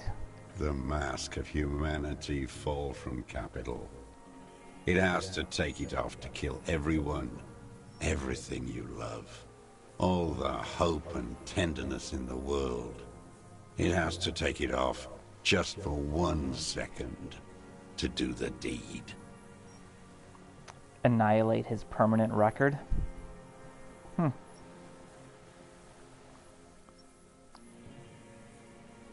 Even though I know he's dying and he did bad things, he needs to stand trial. And then you see it, as it strangles and beats your friends to death. The sweetest, most courageous people in the world. You see the fear and power in its eyes. Then you know. Or we could judge him. What? That the bourgeois are not human.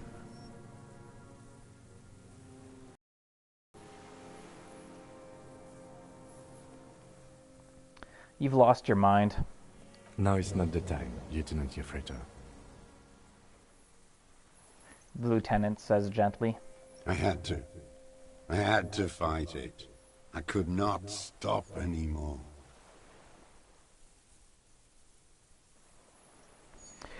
The old man falls silent.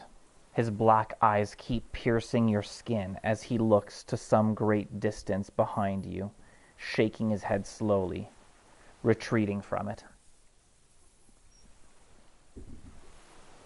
What is this place? This island? It's not an island, Dwat.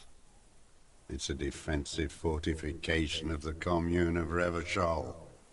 And I am its last surviving defender. What was it used for? The congenitally deformed King Philip II built it to restrict access to the Bay of Revachol. We captured it in '02, retrofitted the fort with an AA gun to defend against an airborne landing. Against the whole world. You mean the landing? Retaking of Revachol?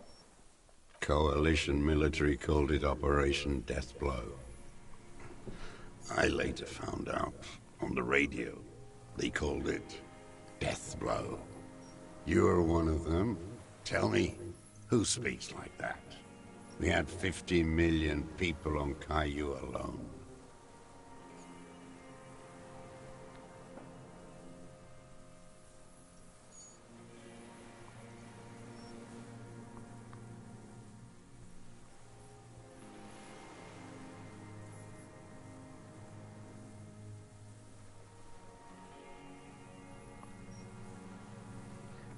First, I'm not one of them. Sure you are. You're RCM.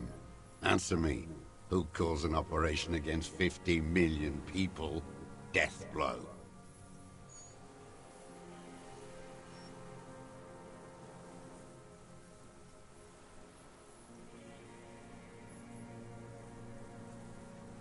Murderers, I know what you mean. You don't know. You haven't seen it. Iblis. Iblis? The black-eyed angel. Shaitan Ahura, the Darkened One.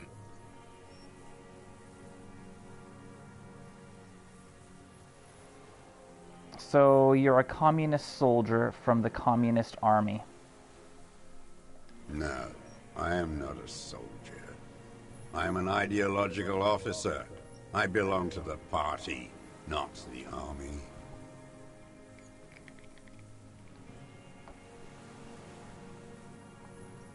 But you said you were trained and assigned to the Defense Corps. Trained in historical materialism, then assigned as a political commissar by the party. These things used to mean something.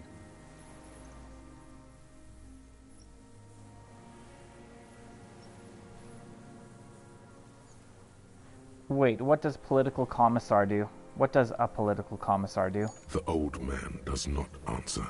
He tilts his silver head and looks at the reeds. You see a small tremor pass through his legs.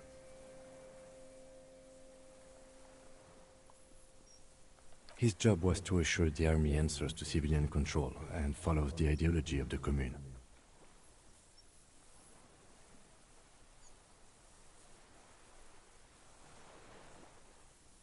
The lieutenant says softly. Scientific communism. A commissaire politique is a night philosopher of the revolution. A future human. I was just thinking now. I've got some communist clothes. I wonder if I would have worn them before I went and spoke to him, if he would have reacted to that. I don't know. That means you're a trained communist, right? He nods slowly. Then another tremor.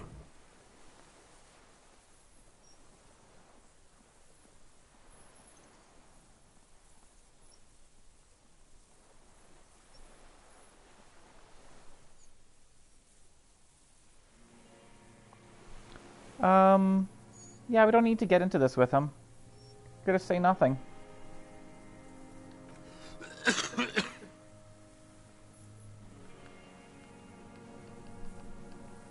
Again, you've been hiding here for 43 years? 43 years and 10 months.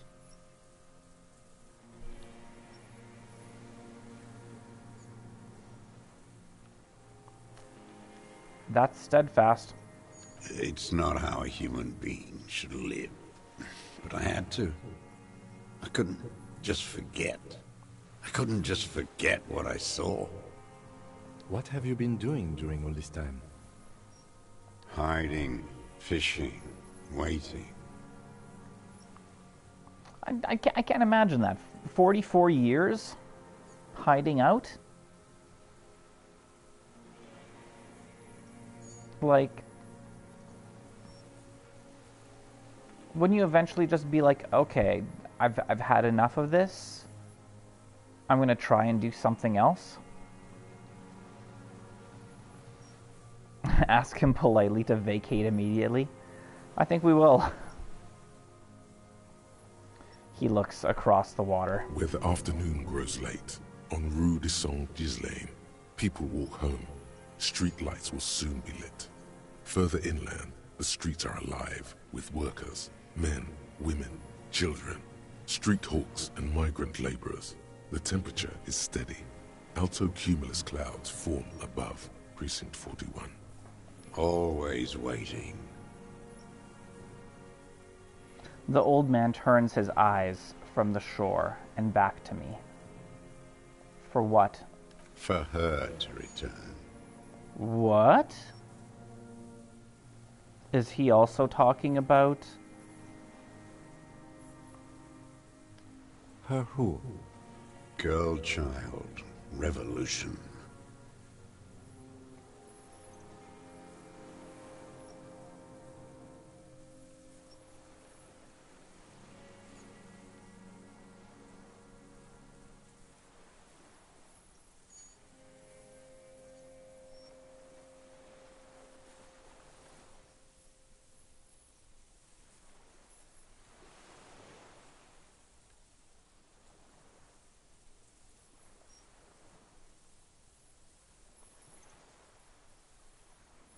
Women will always betray you. It's his spot. Kind of is. It kind of is, but he also most likely did kill somebody, so we gotta get him out of there. Women will always betray you. Women are more susceptible to bourgeois morals. They are. The material base for an uprising has eroded. The working class has betrayed mankind and themselves. The historic opportunity for a revolution has passed. It will not come back anymore, however hard I try, whatever I do.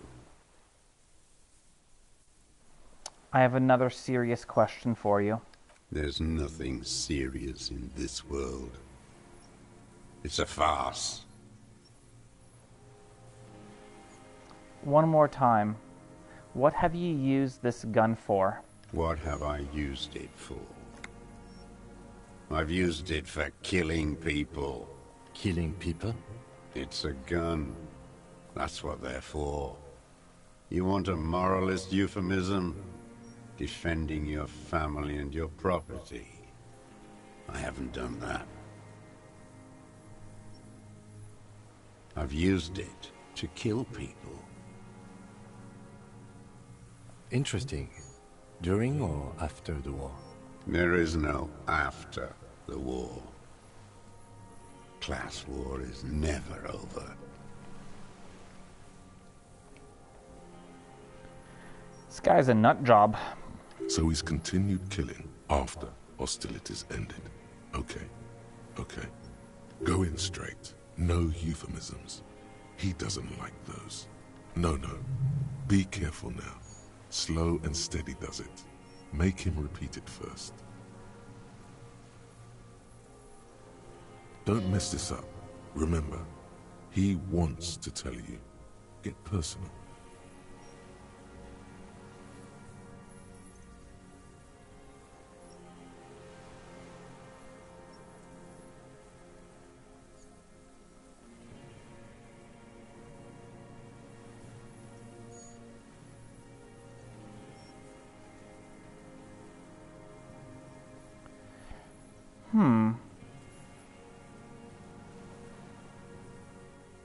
I probably should ruin this man's life.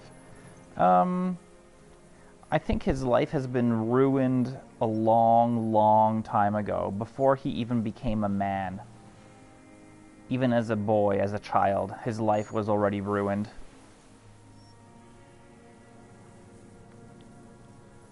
Okay, so go in straight. Then the other one says, make him repeat. Don't mess it up. Remember, he wants to tell you, get personal. Wait, so which one do I say then? Nothing comes to you. Silence. His black eyes look at you, and in them a chill, like electricity running up your spine, crawling into your skull. What? All is not as it seems.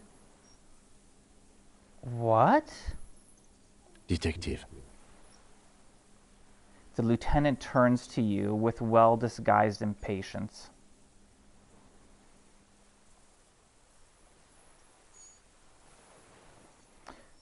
I know you want to tell me.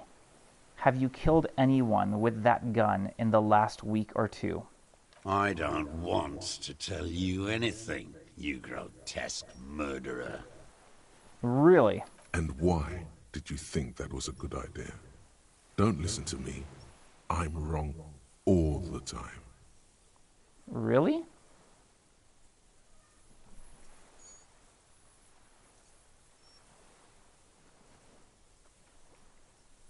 So you're saying you killed people after active fighting stopped? What did I just say? He keeps shaking his head erratically suddenly. He brushes something out of his eye. What did I just tell you? Don't drop the ball now. I think all of these are wrong. Did you use that gun to shoot and kill a colonel of the security contractor Crenell? The who now? He leans in and cups his ear. He heard you. He just wants to hear you say it again. This is dramatic flair on his part. Right choice.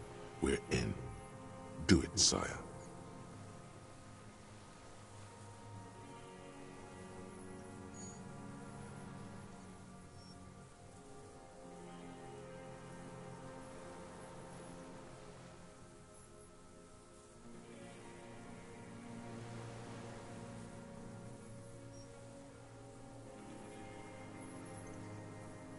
The fascist death squad who took a bullet in the mouth on the night of March 4th. Oh, yes. That one. Ugly piece of work, that boy. Did you kill him? The lieutenant takes a sudden step toward him.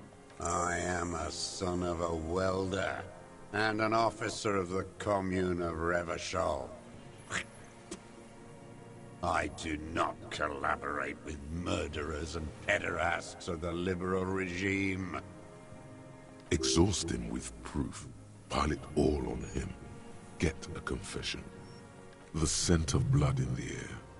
But what else? There was something you can't remember.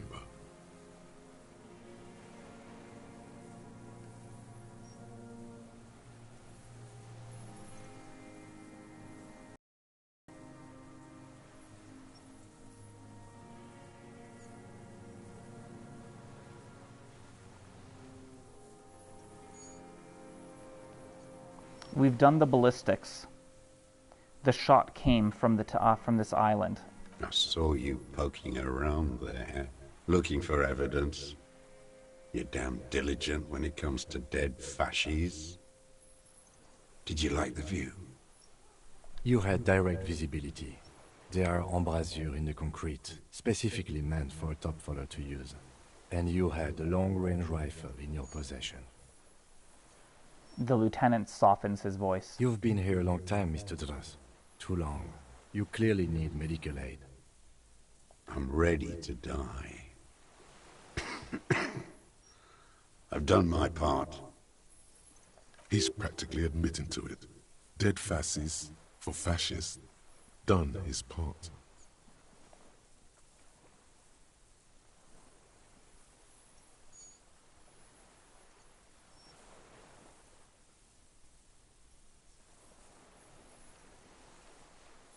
You said fascies.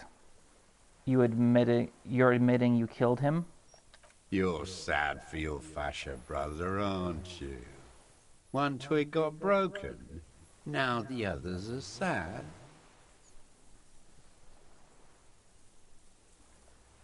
He waves his hand. There's a twitch. Then one more. One in his right eye. Give him what he wants. He wants death. It's definitely what he wants.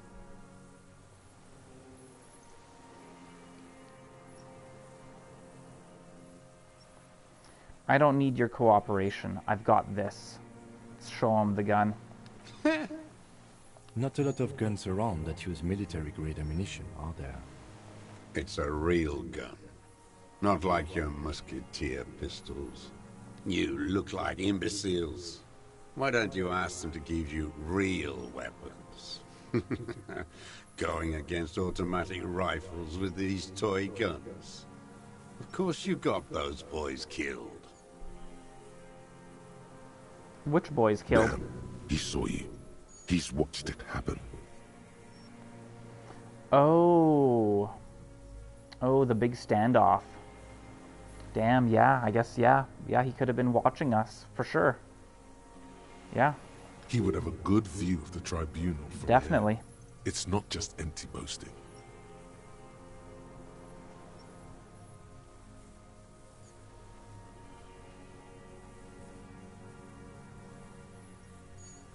Stop changing the subject. We have the murder weapon. You know what? You're right. I'm convinced this made the shot. Should we call it? The lieutenant looks at the weapon demonstratively.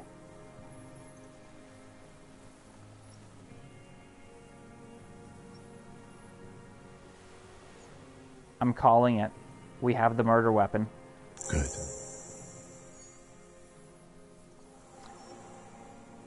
The lieutenant tasks out his notebook. Sorry. The lieutenant takes out his notebook and draws a single line. This feels good, doesn't it? Tearing things up like this. When you have the murder weapon, you have the killer. Murder. The old man does not say more. He just glances into the reeds and then twitches once more.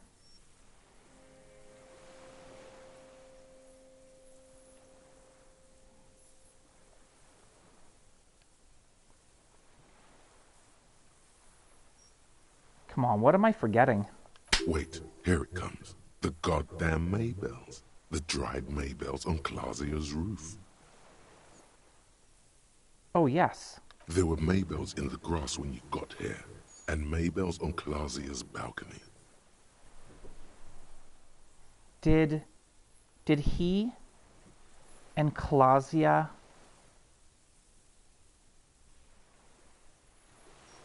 conspire the murder? And nowhere else. Nowhere in all of Martinaise have you seen them.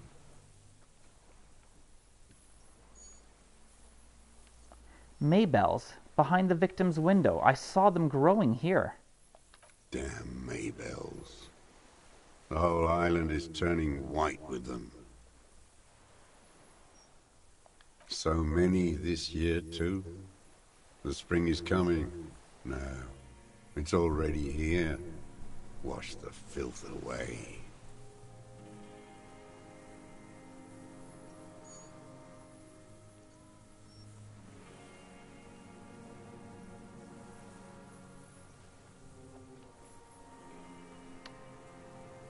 I haven't seen these flowers anywhere else in Martinaise, only here.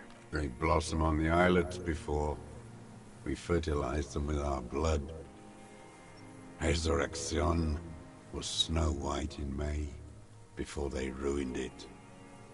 South, the Bay of Martinaise is dotted with little freckles of islets, turning green, with white flowers in white snow. The coast, too, before they piled their containers on top of it, filled with broken, useless trash for fat-fingered bourgeois children to play with. A young woman named Clausier. Ring any bells? Flowers like these were behind her window. Clausier. He knows her, but hadn't heard the name.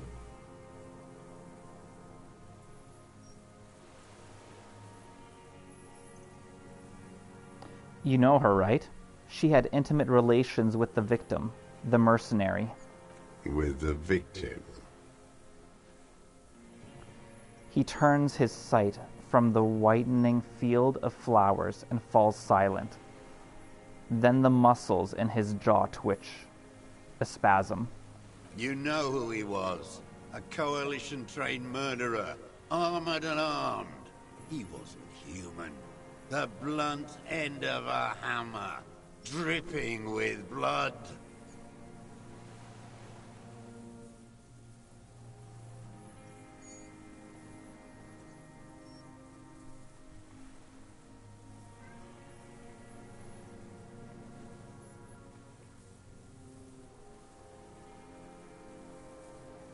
He was a soldier too. He was a man. Beating us to the ground. Moaning with joy. You hounds get so thorough when a company-trained killer dies. I haven't seen you on this coast for 40 years. You know, maybe I should have killed one sooner. Got your attention. Now you stop beating druggies and prostitutes in your basement. Now you come to investigate. Not when they die by the hundreds. He breathes through flared nostrils. This is it. Shot him. Shot him. Say shot him, not killed him. So you shot him. Oh, the inhumanity. One paramilitary less in Revachol. You can almost see him squeeze a tear out of his eye. His fists begin to tremble from the anger. The lieutenant raises his right arm to hush you.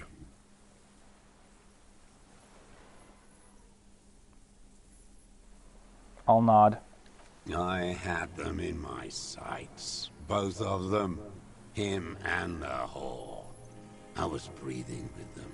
In phase. And I pulled the trigger and flew on the air until I landed in his mouth. He begins to smile. I didn't think I had a shot like that in me anymore. I did. I saw him kneel there with his mouth full of death, and that stupid look on his face. And his dick still in her. Then what? Nothing. I went to sleep. Next morning there were Maybells everywhere. The world was white, or what's left of it anyway. My last spring here. I knew the fascists would come to avenge their own. So it kind of sounds like he knew that he was going to die, or he's dying. So he was like, I don't care. I'm going to take somebody out with me before I go. And so they did. Mr. Dross, are you aware you're confessing to murder? The lieutenant asks after a second of silence. Yes. A single word is all he gives. And you were looking at them, the victim and a young woman, having sex, through the scope of your rifle that night, before you shot him? The lieutenant takes out his notebook slowly, very slowly. The old man nods. Why? Because that's what they were doing. He shrugs, then smacks his lips. The motive. This is where the motive is going to come from. I don't understand. Do you, detective? I don't understand this part. Why were you looking at them that night? I'm always looking. He cocks his head to the side, then turns his eyes to the city. Another tremor passes his right side, lower in intensity. Are you always looking through the scope of a rifle? I'm just trying to understand. A rifle scope has the best magnification. And if you don't like it? You pull the trigger? Yes. Think of it as a form of critique. He will not stop now. These dialectical materialist types never do. Exploit it. You got him going. Connect every little piece now. Wrap this up like a gift.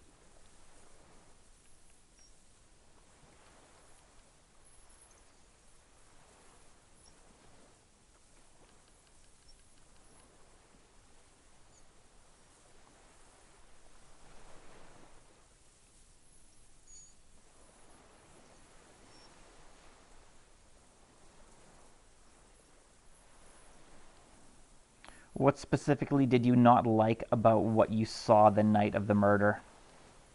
Them. Fucking. I didn't like that. So you were jealous? Jealousy is a reactionary concept. I didn't like the Reaver enjoying himself.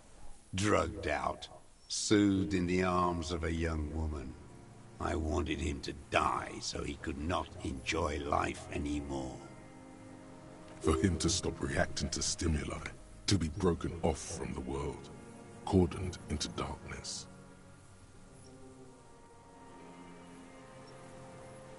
And I wanted to see his head explode. That too. She should know better than to hold a child murderer between her thighs. I knew he'd be there for one more second, writhing. That's all it takes for the bullet to reach his head. Now that I think of it, I wasn't aiming for his mouth. I wanted his brains to spill out on her. But you can't have everything.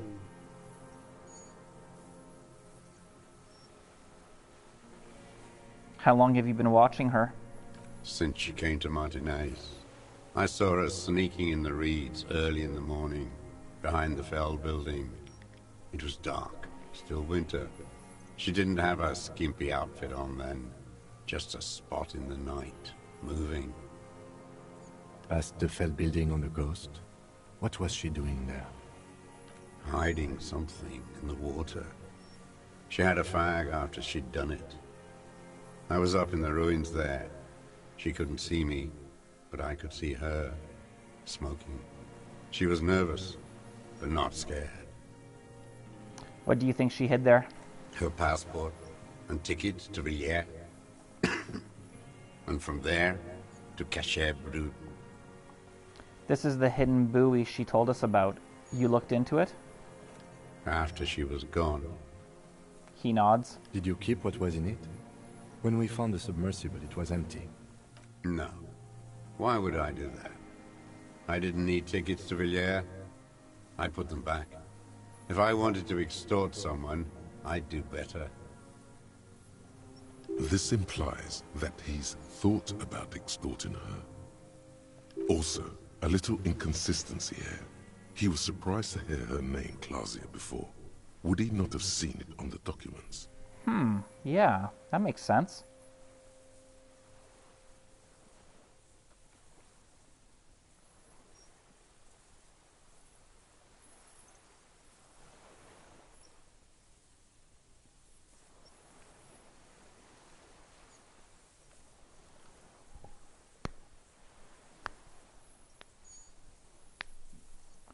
Well, maybe the documents didn't have that name there. Maybe it had a different name. Anyway, let's say it. You saw her name on the passport, but before when I said her name is Clausie, you didn't seem to recognize it. You didn't say Clausia in there. That's what I was saying, yeah. It was, what did it say her name was in the passport? That's what I was saying. It was probably a different name on the passport. It was something. I don't remember. It was dark that morning. I only remember her face on the photo. Are you sure? We checked the submersible. There was nothing there. Why would I need that trash? I'm not going to Villiers. Moving on. Did you continue watching her after this? I did. She had a face like an archipelago with those birthmarks. And a body hard and lean and bruised all over. Black and yellow. I could see she's taken a beating. I could see who she was, too. A spook. On the run. Revachol's the cloaca of capital now. All the bagmen and arms dealers end up here to do drugs and have sex like animals. You could tell she was a spook from the documents? She had different color hair on the photo, and glasses. Forged. Some sordid bourgeois affair. I've heard about this kind of thing on the radio. He's setting it up for you. The bruises, you can't make that out in a scope. And you could see her bruises through the scope of a rifle? You can't see bruises through a scope. It's just a blur. He shakes his silver gray head. How did you get close enough to see the bruises, Mr. Dross? I have my ways. A cracked smile appears on his dried white lips. He was up on her balcony, that's why those flowers were there. What ways? Tell me. Not in this lifetime, Dwat.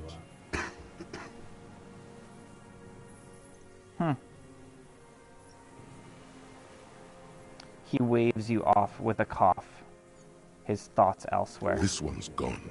Make up somehow. Connect something else. Fast.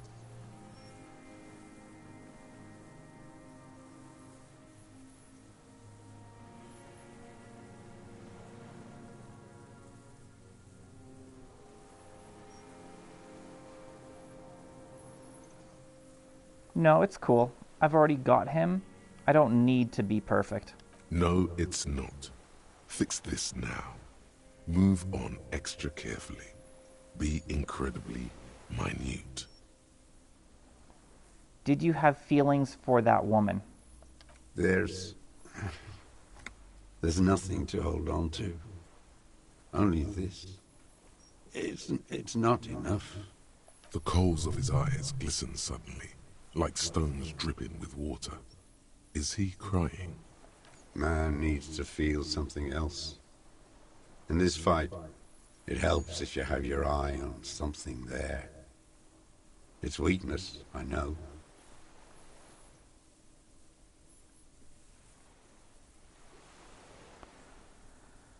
So did she remind him? No, that doesn't make any sense because he was 16 when he went into the army. Although, 16 is already old enough to have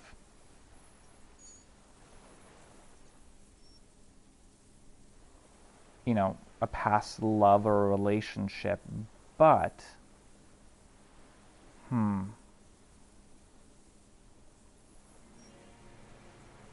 one more thing about this woman. Woman? Okay, let's say that again. There's The coals of his eye. Man needs to feel something else. There have In been this others? fight, yes, over the years. It's not unproletarian to feel something.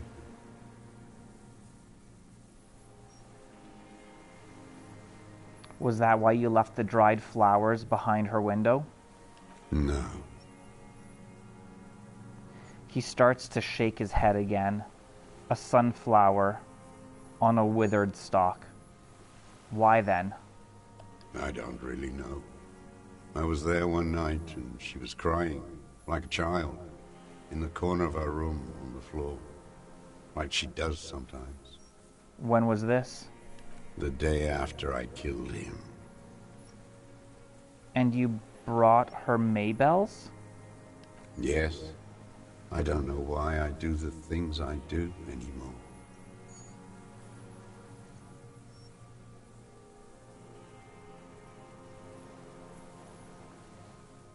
I'm gonna say nothing. Neither does he. He lowers his head, like a sunflower on a withered stalk. In the silence, the lieutenant draws a line in his notes. So in conclusion, it wasn't about him, it was about her. Her. He repeats, staring at the ashes, then the reeds. There's a twitch in the corner of his eye. The lieutenant nods at you in acknowledgement. Where is she, that Clasier? I haven't seen her there for days.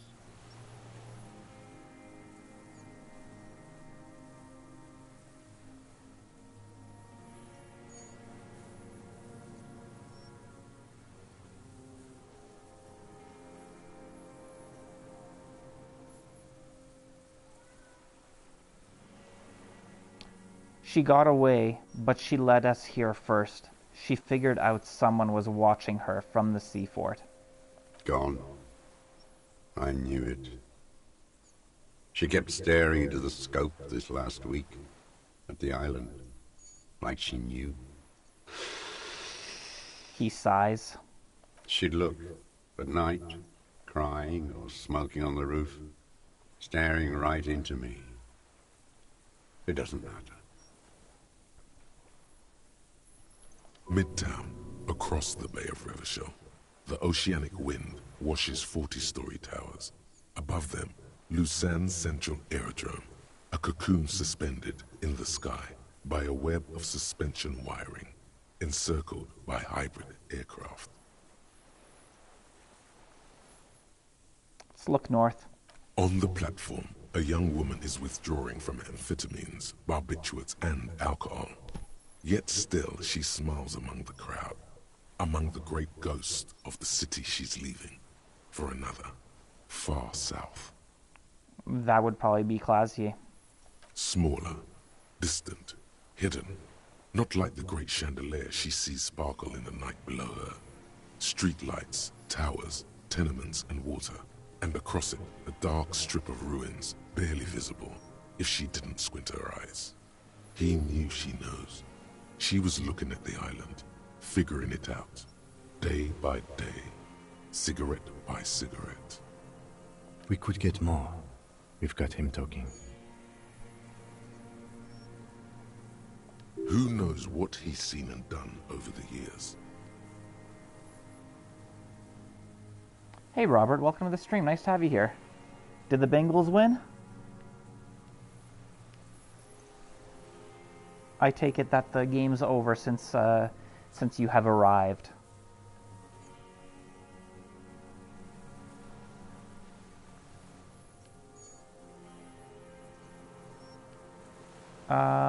Been looking at anything else you haven't liked? A tragic comedy. Druggies, prostitutes, and rentiers. More specifically? Specifically, the whole city is a charnel house. Stripped clean and draped in neon. But Martinez is the worst. How come? Because of the racists.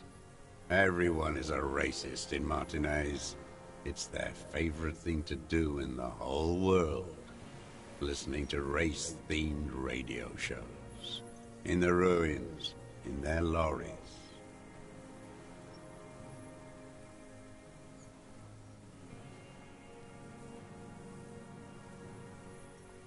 He points inland.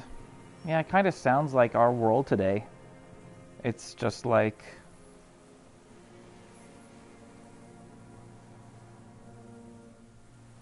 there weren't these issues, and now all of a sudden everybody wants to focus on race. When there's really nothing there. Pump full of steroids and Radio Revachol 92. Race this, race that. It's all sanctioned by that Social Democratic Union and the farce of a Social Democrat who runs it. Yeah, that's... hey, you know what? He's finally onto something, Mr. Clare. Yes, the fly larva in his container. He let some nihilistic advertising yuppies erect a statue of Philippe III, a syphilitic murderer, on the town square, to spit on the working class. The Rams won. Oh, I'm sorry to hear that, Robert. Was it at least a close game? Was it a good game? Let's just let him finish. Let him finish. I'm not going to interrupt. Not since the serfs of ancient Pericarnassus has history produced a more inert social class than the Martinez proletariat. The rest of Revachol at least pretends to rebuild. These people still live in ruins. Intense, like animals, like those boom-boom morons on the ice. A pity they didn't drown in that tent of theirs. He keeps shaking his head with sorrow for the sight he missed.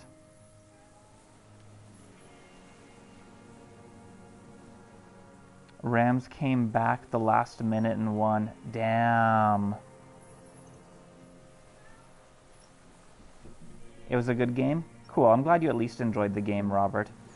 Still sucks that your team lost, but at least it was exciting. That's all? That all?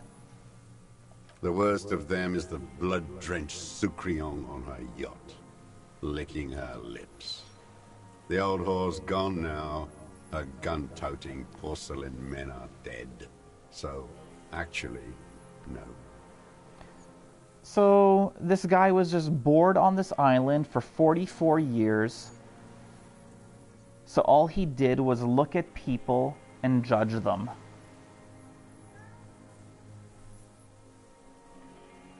That's a pretty sad life to live. The worst is that old cop parading around in his uniform, throwing balls all day. It's not enough that the racists and liberals are dancing on our graves. The old loyalist ghouls still parade the ruins too. Every morning he's there, while the parasites he fought to protect are off in Ozon, or Quayamoran, or some other island they built their palaces on, feeding on drugs and having sex with their own children. What?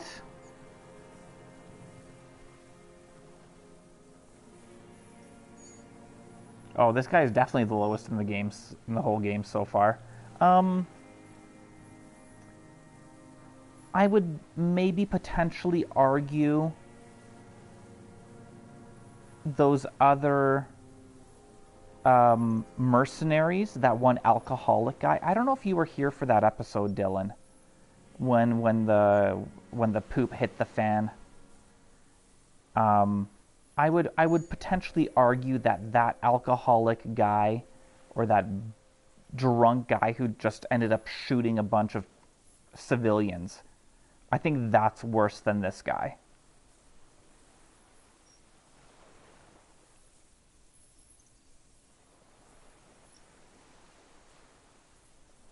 Yeah, sometimes that's the way it goes, Robert. I'm gonna say nothing. I got nothing to say to this guy. That's all the rich really want. Sex with their own children. Throughout history, even the royal bloodline of the suzerain, is all just an excuse for them to have sordid sex. At least that old cunt, Frisell, is now dead.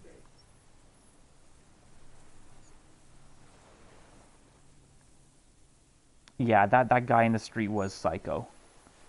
Now I have some questions about this. We did good when we pushed him under the horse car. Until, in the 30s, those disco whores.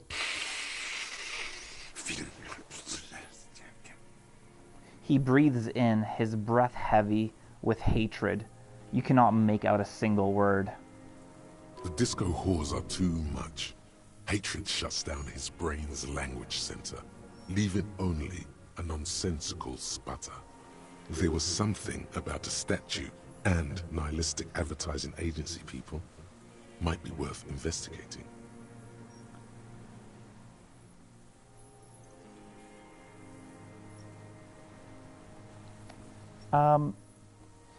You know what, guys? I'm gonna need to take a 2-minute break. I wanted to be done this half an hour ago, but this whole interrogation has been going long. So I need to feed my cats. I apologize for the brief intermission here.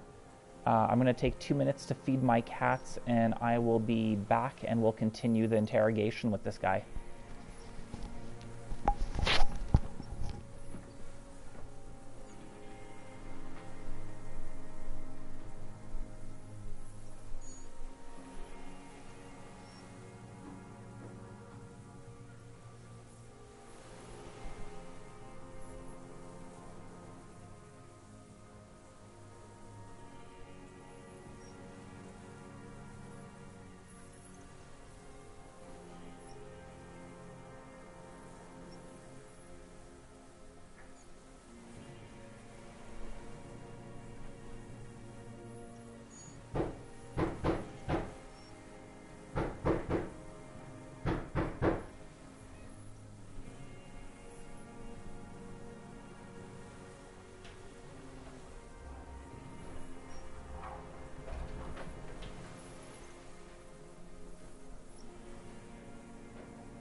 All right. The cats have been fed. All right. There was something about a statue and nihilistic advertising agency people.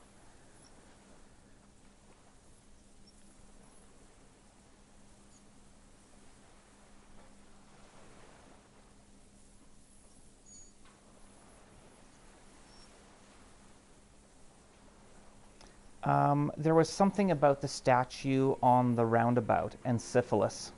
Syphilis is a disease Philip III contracted in a whorehouse. The statue is an abomination.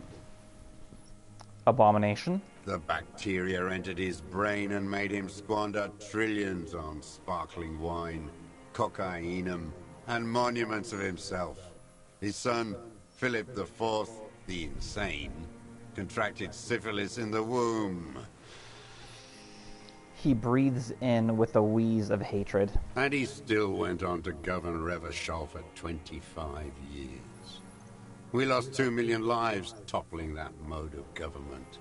And those grotesque statues, too. Hundreds of them. But it's still there. What a keen remark. Yes, it is, isn't it? It's still there. Do you know why?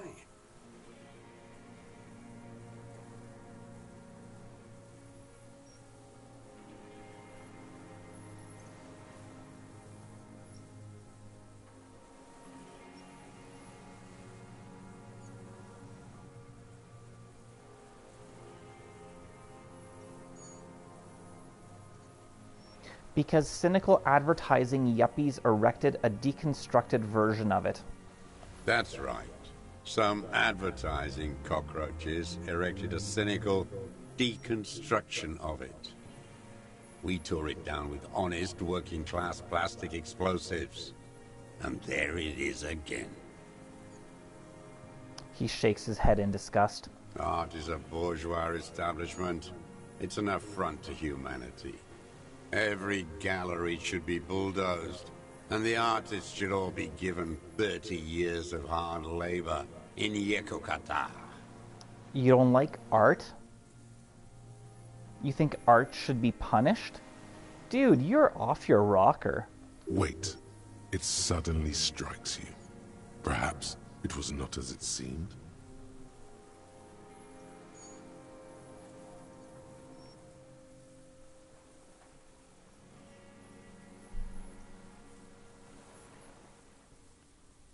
Actually, it was not deconstructed so much as captured in the moment of the explosion. What are you talking about?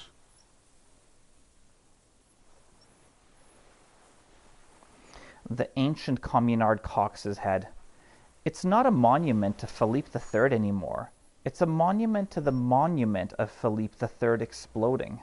What is this madness? A dim light comes on in his eyes. The lieutenant, too, has cocked his head and is looking at you with a strange expression. It's not madness.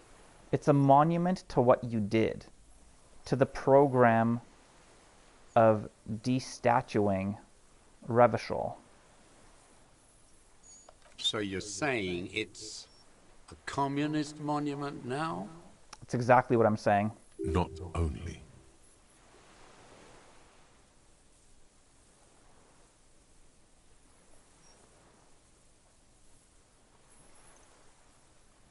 Yes, and furthermore, the design bureau people are probably left-wing too. They often are. Yep. We did always have the prettiest posters. Maybe you're right. That is how dialectics work. But understand this, art is still a bourgeois institution. And they all should still be sent to Yekokata.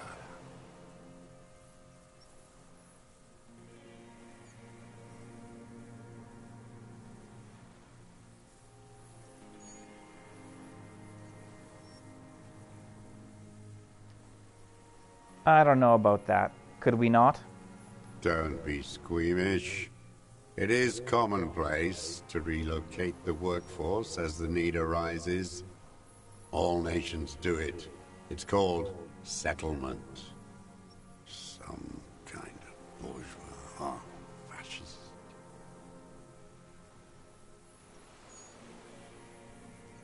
Warm up the cuffs. Oh, the cuffs are very warm. I'm ready to slap them on him, but honestly, I probably would if this was real life. But since it's a game, I kind of feel the need to explore every avenue. That's it for the statue, then. Tell me, Mr. Dross. The fat union man let them put it there. Corrupt as he is. Probably got a fat check for it, too. Shared with the law.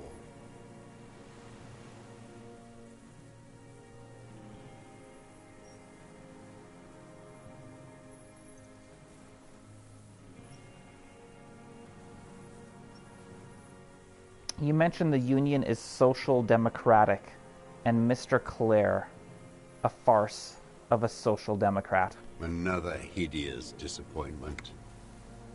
Unions are the real enemy. The true enemy of the proletariat. Placating the masses. I'm torn on unions, in all honesty.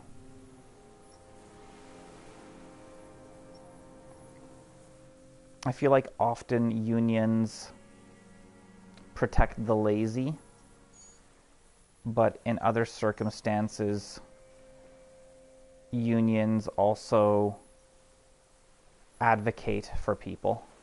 Disappointment. So personal. He displays a familiarity with the Union's top brass. Who's a disappointment? Everett Clare? That deformed toad?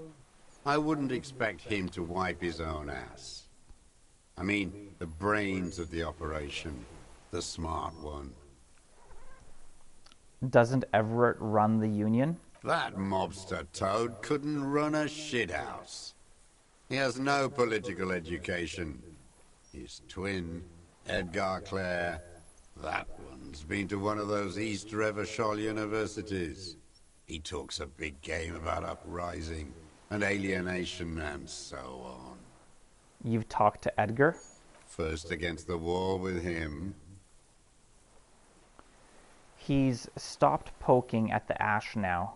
Just shakes his head. The Clares wouldn't miss a man hidden in their own backyard. Not all this time. Nothing happens in Martinez without them knowing. Of course. Maybe the Clears asked him to.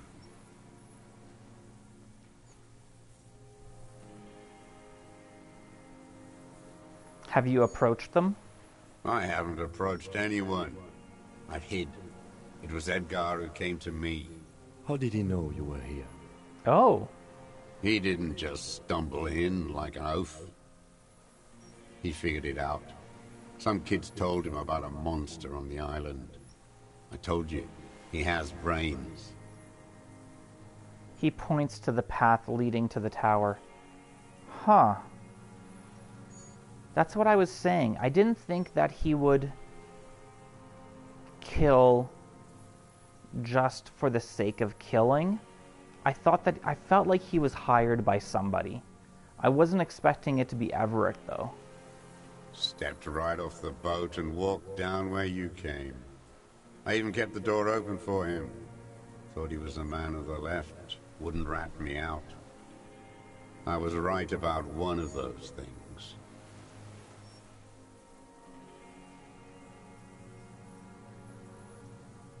When was this? 20 years ago. What? Neither of them could walk now, could they? They were less fat then. Well, we didn't see the other brother. That's around the time the Clears came to power. What did you talk about? Edgar did the talking. Paid his respects like I were a fossil in a uniform. Offered platitudes about the struggle. Flaunted his pink degree. Even quoted Mazov. So did he go visit them? And did they tell him to kill that guy? Because if he's saying they're too fat to come and visit him, and they visited him 20 years ago, so then he would have had to go on and visit them. Odd. Never trust a social democrat who quotes Mazov. Oh, and charity too. They love their charity. Offered me blankets and social housing. I still have the gas cooker he brought. I'm so glad I didn't get the people to sign that that document to give up their property. I just felt wrong, and I didn't trust Everett. Really glad I didn't do that. And he let you be here? Let me be here? The ZOC is an unlawful successor of the Commune of Revachol. We took this fortification from the Loyalists. Even the Clares understand this. They let him be here. Understanding was a courtesy. But why such a courtesy?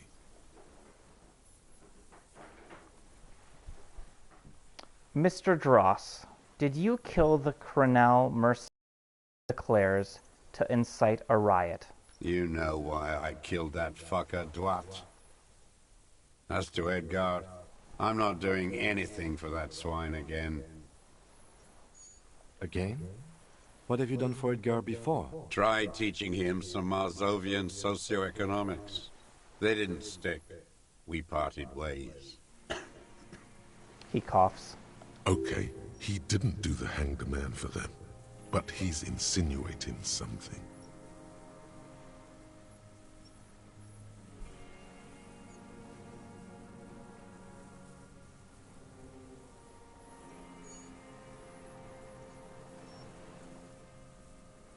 What was the deal between him and Edgar?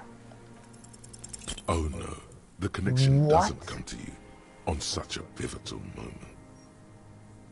Are you kidding me? I rolled snake eyes? That's the only way I could have lost that, was rolling snake eyes.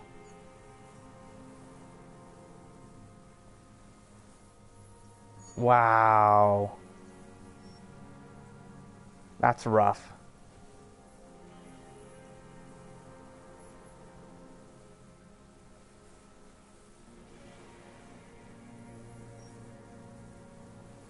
Kim, what do you think about this, you know? About this deal you made.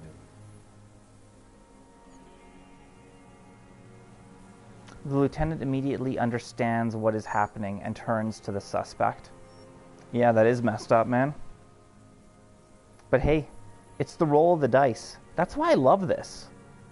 I love this. Like, I've also had the opposite. Well, maybe not quite the opposite, but I've had some like really, really low chances, like 18%, that have gone my way. So, you know what? If we lose one that's 92, fair's fair. With Edgar, the death of the Crenel mercenary was only coincidentally beneficial to the Clares. But what about the other people you've killed for them? Other people? Like the previous 4 women of the Union. That's it. That's what you weren't connecting yourself. Hey, but I was still able to get Kim to do it for me, so I didn't come to the conclusion or connect the dots, but Kim did. I didn't fight 40 years to end up an informant for the international regime. What happened, happened. Still dumb. Your eyes are transfixed on his digit. It's yellow with nicotine. Before, when you asked him about the Union, he said it was a disappointment. They promised him something political. They promised political change, and they didn't deliver. Look who's up. You're worse off than me. What does that mean? We will have plenty of time to talk about this, Mr. Dross, when you're in pre-detention. It takes years in pre-detention. You're not going to live that long, man. He's going to be dead within, like, half a year, max. He's got no more than 6 months. Go ahead. I've been in solitary confinement my whole life. No, actually, you haven't. You haven't been in solitary confinement. You've had the world open to you. You could go anywhere and do anything you want. You chose to be solitary.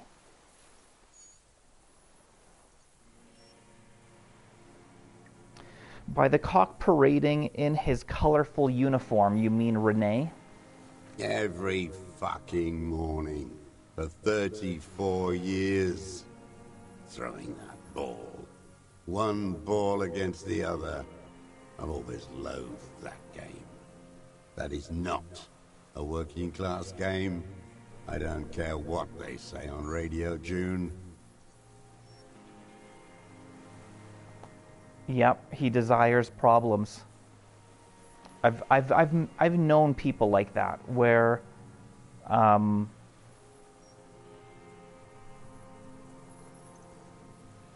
the only reason they're struggling is because they make their own struggles. And just as easily, they could not be struggling, but they choose to struggle and then whine and complain about it. Royalist ghouls played like it was life itself. Click, clack, across the water each day. And that uniform, like a parrot plumage. I won't even mention that he's a traitor to his race. A patank maniac race traitor.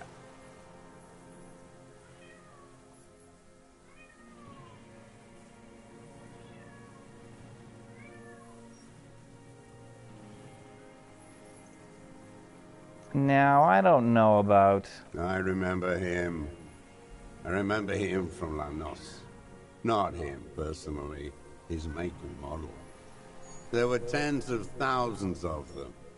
I thought we took them all out before the liberals came to their rescue. We missed one. That one. With his shaky finger, he points to the city toward the crater near the plaza, where a lonely pine tree stands. There doesn't seem to be a single person under the pine today. Not even Gaston. Alone. There's no one there. Fat and plump. Like a pheasant. Just begging to be popped off. Please, Mr. Dross. Shoot me.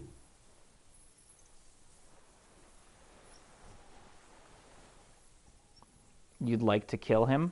Not yet.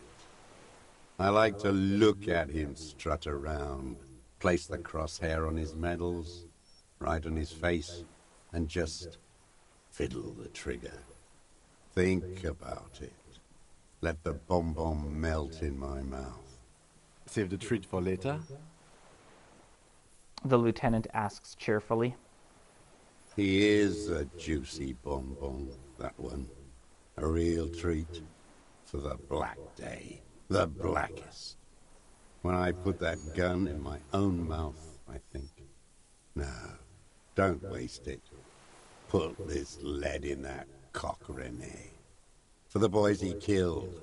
And then I look at him throw those balls, and I suddenly feel. He lets out a wistful sigh. Better. I even hid one bullet, so I'd always have one. For him. Haven't seen him around lately. Strutting around. Must be down with arthritis. I hope it hurts like hell. I hope he sweats blood.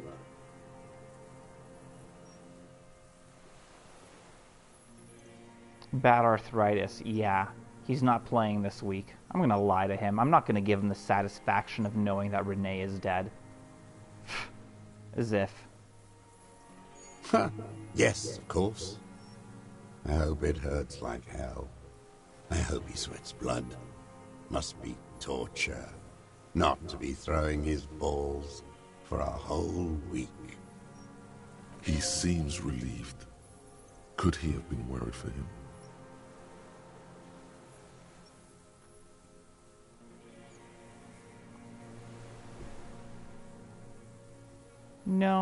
No, I'm not gonna go back and tell him.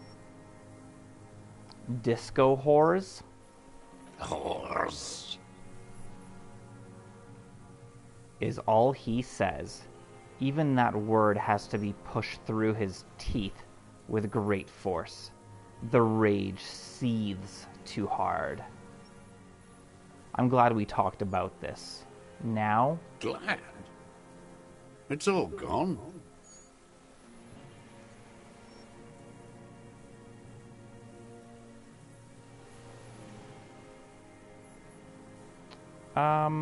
I'm going to change my clothes to increase my composure. And, we'll try that. That's it for now, old man. Stay put. I ain't going anywhere. Alright, so we need to increase our composure. Let's have a look at our clothes. Hold on, what do we have here? Oh yeah, we got the gun. Worth $70. I'm not going to trade in the murder weapon. Okay, composure. That's -1 composure. What color is composure? Yellow, okay. Be easier to notice.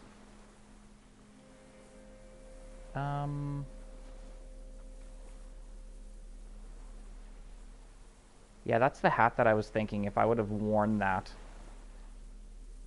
maybe we would have had a different reaction from him, but...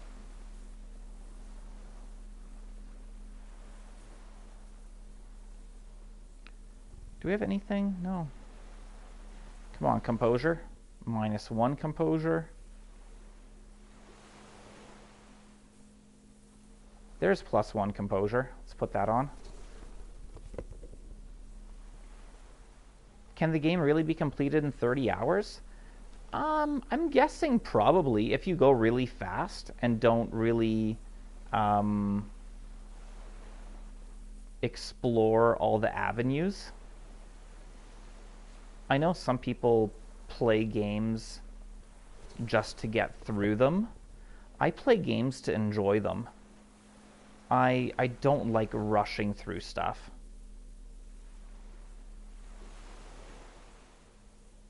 Okay, so we've increased our composure in 2 spots. Oh, what's this? Hear that? Magnesium. That's what you're lacking. The lack of magnesium has you slouched.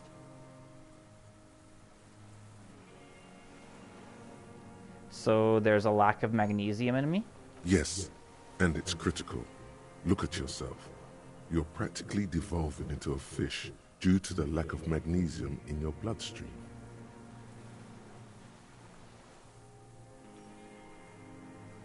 So I need to mag it up? You need to get so magged up. You've probably had 2 heart attacks and a minor stroke already. And the only prescription is insane amounts of magnesium.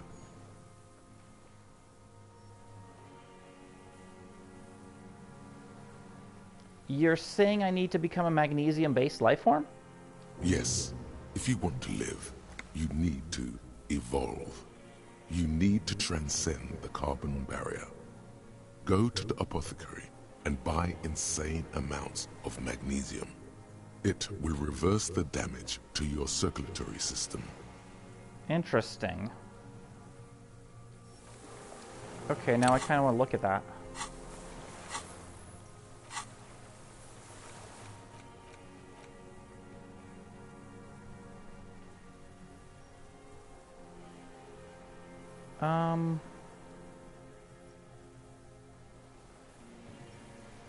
How far along are we with this? 1 hour and 27 minutes, and this one is a total of 1 hour and 15 minutes. So you know what? Let's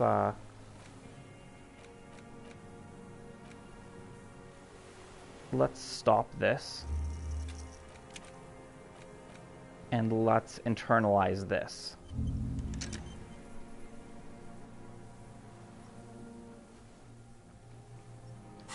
Okay.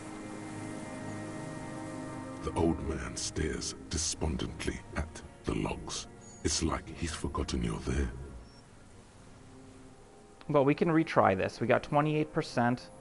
If we fail this, I could put points. I got tons of unused skill points. So let's just pretty much do this over and over again until we get it. Assess his body language. For a 60-year-old man with stomach trouble, who spent his entire life alone on an uninhabited island, he seems surprisingly fit. That's it. He's prone to erratic hand gestures and clearly malnourished. But that's it. You can see no more by looking at his slouched frame. The moment passes, and you say, all right. How many points do we have? Man, we got tons. 9? We have 9 points. 2, 4, 6, 8, 9. We've got 9 points we can use. We've put nothing into composure yet, so let's level up. Let's accept and close. the old man stares despondently. Let's try it again, 42%. It's like he's forgotten. What strikes you about this gaunt man is not the stomach pain, or the cough, or the malnutrition. It's precisely what you could not see before. For a man who spent 44 years hidden in the urban wild. He is surprisingly okay. Indeed. He speaks fluidly. His movements are rapid, if erratic. His voice, despite the cough, is there. It is capable of expressing complicated ideas. Above all, he seems animated. Animated? By what? It's a mystery. This animation comes at a cost too. Erratic hand gestures, thought processes cut off like threads, as he just stares at the logs or the reeds. He also suffers mood swings, bubbling to the surface, unconstrained by his nervous system. Dementia? I don't think well. See, when I hear dementia, I think of something that happens to you in old age. This guy is more like he's schizophrenic. Like he's been crazy for most of his life. It's not dementia. You've seen demented people before. This feels similar, yet different. When his thoughts move, they are lucid, keen even, not senile. Hey Michael McSaucy, welcome to the stream. Nice to have you here. We're going to be probably wrapping this up pretty darn quick. We've been going for close to 3 hours or over 3 hours. But thank you for stopping by regardless. Mr. Dross, are you okay? How is your memory? No, I'm not okay. I shit blood, and I'm surrounded by insane people. You're the only one here living alone, so if you're surrounded by insane people, you're surrounded by your insane self? There it is again. Erratic hand motions, bouts of rage, and the stomach thing too, of course. Okay, you know what? I'm going to end it here. And when we come back on Thursday, we're going to arrest Josef Ilyanovich Dross. But that'll wait until next time. Come back on Thursday to see me arrest this old bastard.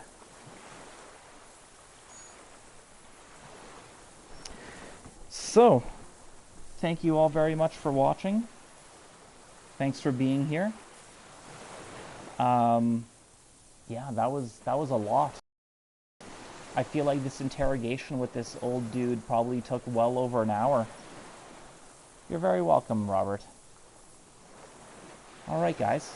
Hope to see you on Thursday. Or even sooner than that. So take care, have a good night, and bye-bye.